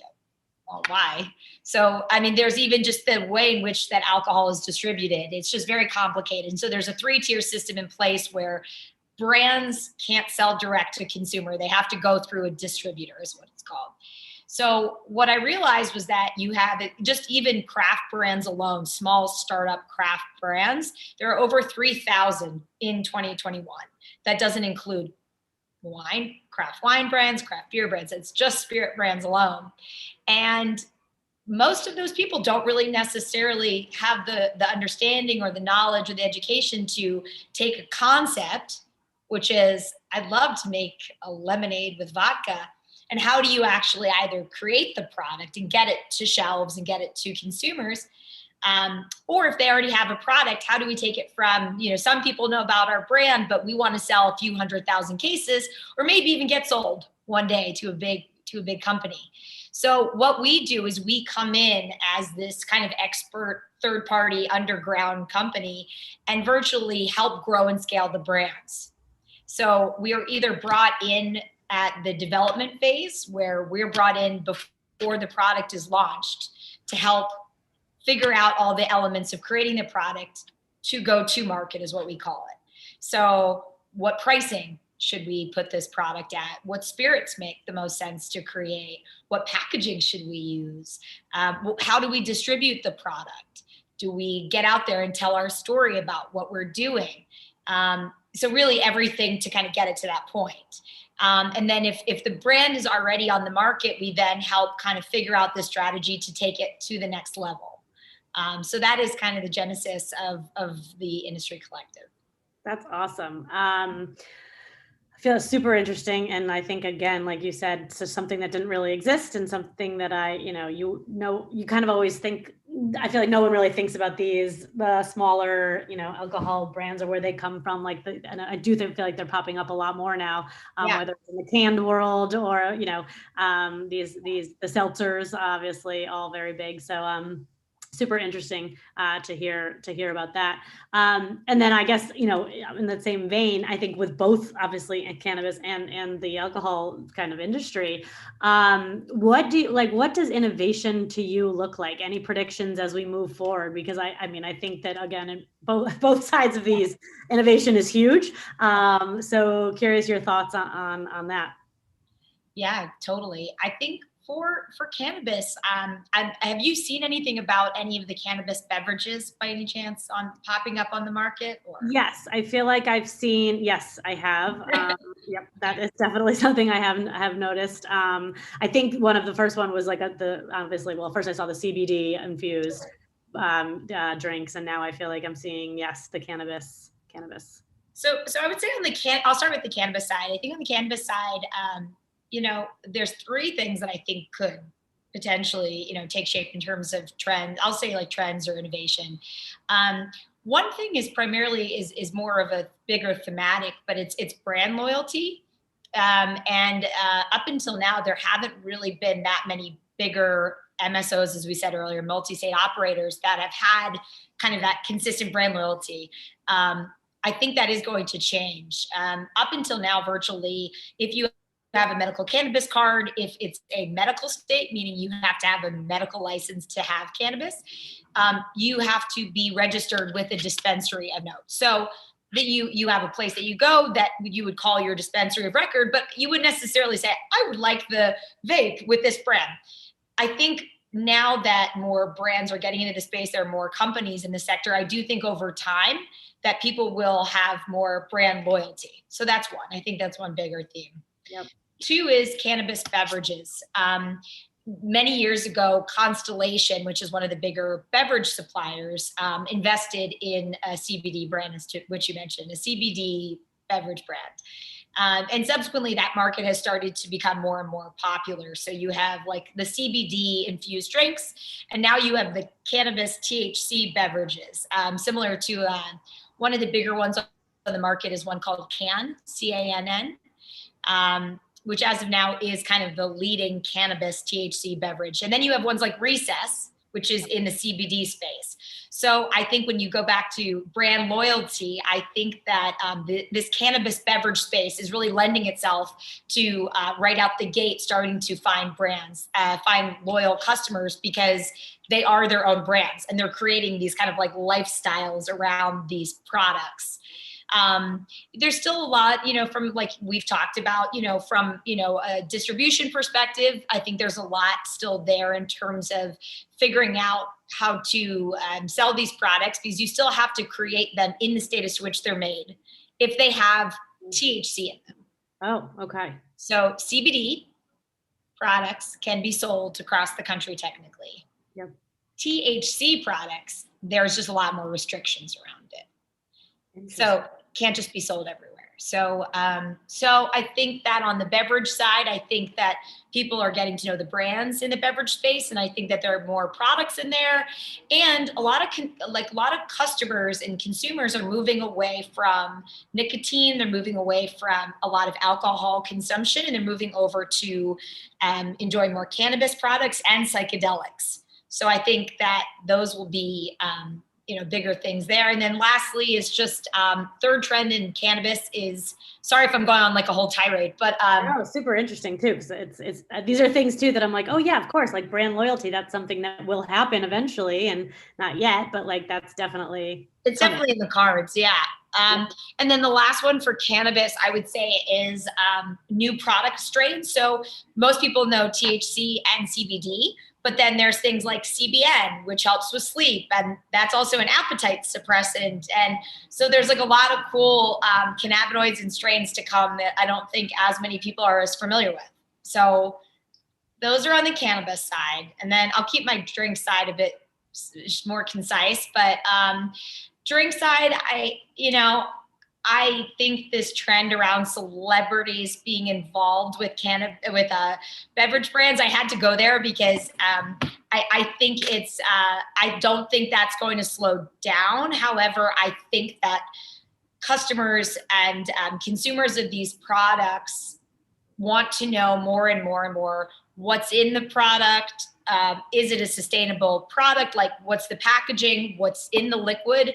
Who's behind the brand? So I think overall awareness of like what you're drinking and who's behind it is going to still be very important. And then when I think of the celebrity factor in it, I think that more and more consumers are going to start asking questions around, well, are they just being paid? Is this a brand ambassador? Or is this someone that is invested in the company? So I think a deeper, more richer celebrity involvement, I think, is going to be actually the next phase of this celebrity partnership stuff.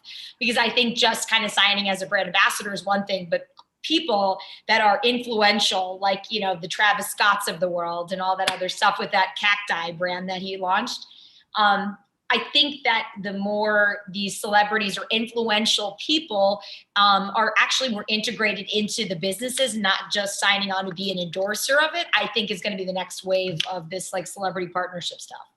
Yeah, it's so interesting because I feel like obviously the celebrity endorsements / celebrity drinks is all the rage in the last 6 months to a year. I feel like everyone has one now, whether it's a tequila, a seltzer, but it is very interesting to see how different folks do it. You can tell that some are just investors and they almost even say it. They like sort of are, say that they're, the Foster sisters are big and they always say that they're, investors in certain companies. But then there are some celebrities that actually really get behind it and are like in the day to day and want to understand how it's made, all the intricacies and really care about the product. And then there's others that are just become sort of the face of the product. Totally. And you nailed it. And I think that is going to be, I think people have really taken a step back and looked at products and figured out like, well, what am I drinking? And, so I think they are deeper diving into what's behind the brands that they're drinking. And I think it's going to extend to who are the people that are endorsing these products. Are they just being paid, or are they actually really drinking the Kool-Aid and investing in them as well? So I think that's definitely going to be a big trend we see moving forward. Very interesting. Yeah, no, super, super insightful, and definitely, again, I love the cannabis side of things too, thinking about like the brands and also possibly these drinks, which are, I'm sure that's going to, next year, I feel like that's going to be all over the place. We'll call each other to be like, how close were we to our predictions, right? Yeah, exactly. And then when it comes to, obviously, so, you know, again, wearing many hats, and you have the two different, you know, companies here, but what does success look like for you or for your teams when it obviously for Parallel, and then something a little bit different for Industry Collective, but what does, you know, really what does success kind of look like, or what are some of those goals that you're trying to achieve?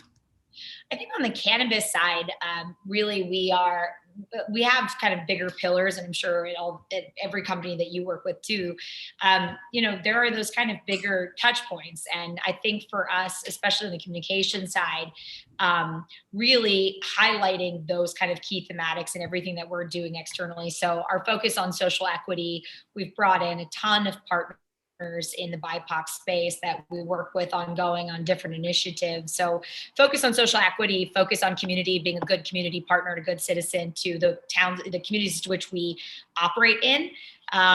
You know, focus on R&D and innovation, and also just becoming like, you know, one of the best leading products on the market too, in terms of our offering. So we have these kind of bigger themes in terms of Parallel that we try to drive home. And success for us is really like with the initiatives that we launch, with the partnerships that we put into place, with the products that we put on the market, that they all ladder back up to those kind of bigger pillars. And which, again, like, I think as big as the company is, I think it's been important over the last year to really look at what are the priorities and what are those bigger things that we really want to focus on. R&D and innovation, focus on social equity, community, and being a good partner, and then our products and our portfolio, and making sure that we have like high quality products.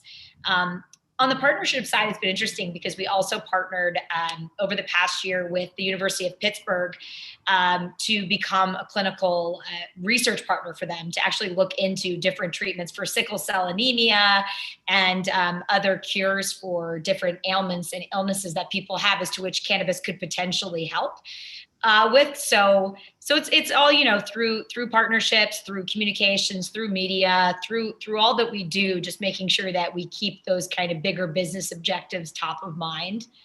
And on the collective side, honestly, you know, I sit and meet with every one of the founders that we work with and try to understand what their needs are. And a lot of their needs are the same in terms of what they're looking to accomplish, which is either to sell a certain amount of products or to, you know, be able to have the visibility where they can raise a lot of money to bring in more infrastructure, to expand infrastructure, to bring in new human capital, to launch new products. And so it's really case by case for every one of the clients on the collective side. But at the end of the day, they're all looking to ultimately raise visibility for who they are, what they're doing, the products that they have, for different end goals. Right. No, totally. That makes sense. And so interesting how there's like so many different facets of things, obviously, in the cannabis side, like, yeah, talking about, you know, research studies for potential disease, you know, curing diseases or helping with symptoms. And then obviously, yes, on the alcohol beverage side of like, we want to sell these, you know, similar, right. Exactly. Yeah. Exactly. Yeah. But no, very, very, very interesting. And you know, definitely something to think about. And then actually, I know you mentioned this, I feel like this is a question, I think we're sort of into the Q&A section, but you mentioned that a mentor was sort of the reason how you ended up in the on the cannabis side, but curious to know how important mentorship is to you, and obviously that has played a bit of a role in your success. And someone actually asked me this the other day. They're like, how do you ask someone to be your mentor? And I was like, that's a very great interesting question. Yeah. And I thought about it, and I was like, my mentor is my old boss from my old, I call her my mentor. She's not ever been defined, but I kind of just like I call her that to her face, and that's how. You just like by default, if she's not pushing back, then I think she's now officially my mentor, right? Yeah, I was like, well, you're my mentor. I mean, I'm like, oh, my mentor. So I just say it out loud to her. I'm like, I'm sure you could. There's polite ways to ask, but yes, it sort of just happened. But curious to know, again, just your again, the importance of mentorship and how that's played a part in your career. Yeah, mentorship's been really important. I think being a mentor, having mentors, and then also being like having mentees, I think it all, is one and the same. It's kind of just paying it back. It's, being able to feel like you have something that you can provide in terms of counsel and advice to others. And that's what mentors do for me. And over the years, I mean, I think, some of my mentors, I'm fortunate to have a handful of mentors, and I have a handful of mentees. And so, on the mentor side, it really ranges from just bosses that I admired that I kept in touch with. And I think a lot of it is kind of the upkeep of the relationships too, which over time evolve and then sometimes become that mentorship relationship where at first they're your boss and then they become, which you would just have said, and then they become a friend. And then, as your life evolves and you have different questions and different needs, it's really who's there for you. I don't really know if there's like a guideline as to what defines a mentor, but I would say it's someone that, is in your life that over time, you can rely on, that, you look up to in some way, that you have had some form of trust and longstanding relationship with, and just turn to. And I think another facet of it too is just also having it be a mutually beneficial relationship where they're not just there for when you need something and you're not there only when they need something. So I think it's really looking at it like it's a two-way relationship. And even though I have a lot of mentors, they come to me if they have things that I could maybe help them think through. And I think it is very much two-way, even though they may be more senior or more experienced in something. I never felt it's a one-way relationship. I've always felt like it's very much a two-way. I don't know if you feel similar, but. Yeah, no, definitely. I feel like there are, and I was obviously, as I've grown a little bit more, even in my career, I do find that it's very much of a two-side. It's not just a one-way street. I mean, while I call her my mentor, she's calling me and asking me for, for certain advice and certain things. So I definitely feel that like, it's nice. And it's nice when that happens too, because you feel like, you're like, oh, okay, this is. Right. I feel like I'm actually helping them in some way too. Right. Exactly. Totally. This question, which I think is a good one, especially it's kind of loaded given the past year, but what's one thing that you're looking forward to personally and or professionally this year? I mean, is it going to be cliche to say traveling, like for personal? I miss personal travel. We've traveled a little bit, my husband and I, but not like taking a full week, being somewhere. I think for everyone, this like travel lust thing is like very real.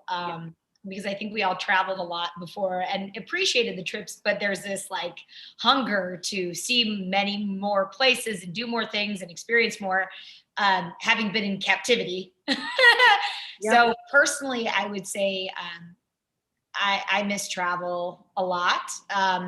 Professionally, I don't think I have that much that honestly, I mean, I other than with Parallel, I haven't met a lot of the people that I work with. So I think that would be great to meet them. And on the collective side, I just met, a few of the clients this week in Austin, just by happenstance. But yeah, I mean, meeting clients and starting a business and having clients for, a year now and change and not having met them, it just doesn't really feel real. So I would say on the professional side is with Parallel, meeting a lot of my, colleagues and then that I haven't met. And for the collective, similarly with clients. And so I had met one of them this week in person and it didn't feel weird. It kind of felt like, is what I felt. I don't know.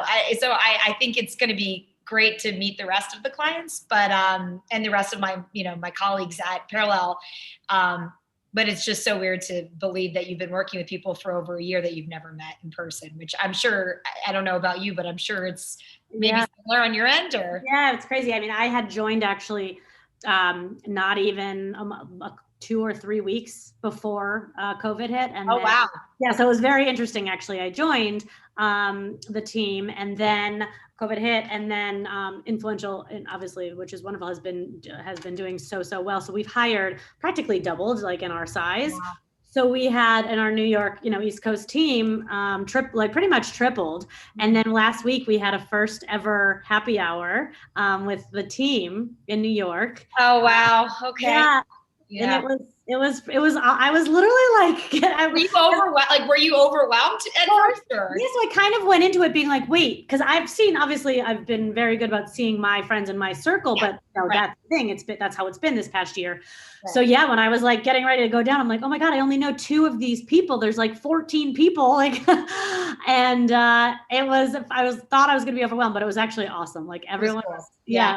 Great. Like everyone. I think it just takes that like leap of, right. Like I've been thinking about, we were at a wedding and we're vaccinated, and I kept thinking of like, what is it going to be like? And then once you're there, you just kind of get, after that initial shock of being in a social setting, I feel like you were in a similar boat. It kind of it went away, and then you felt like things were back to normal, which felt extremely nice. So.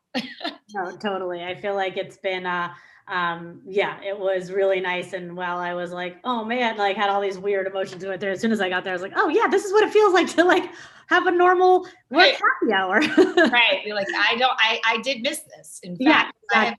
It was great to like, again, we've been, seeing people in person. I mean, we've been doing this for the last, year plus, and it's just nice to put faces to, I mean, not that I've seen their face virtually, but like actually, see them in person. It was really nice. That's so nice. I'm glad to hear that. That's cool. Yeah.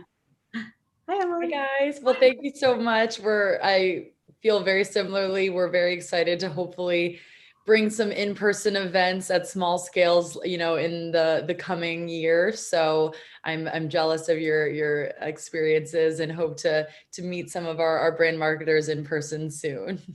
Awesome. Yes. Thank you so much for all this. This is so nice. Thank you for your time. Thanks, Emily, for hosting. Thank you guys so much. And thanks for closing out our program today. Sure. It was great chatting, Taylor. Yeah. Thank you so much. Bye. Bye, guys.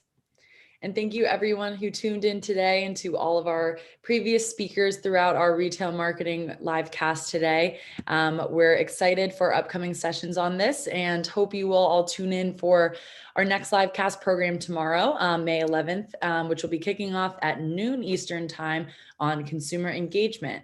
We'll be joined by marketing leaders from Kimberly-Clark, Digitus, Reckitt, IAB, Current, and many more brands. So please tune in and share with your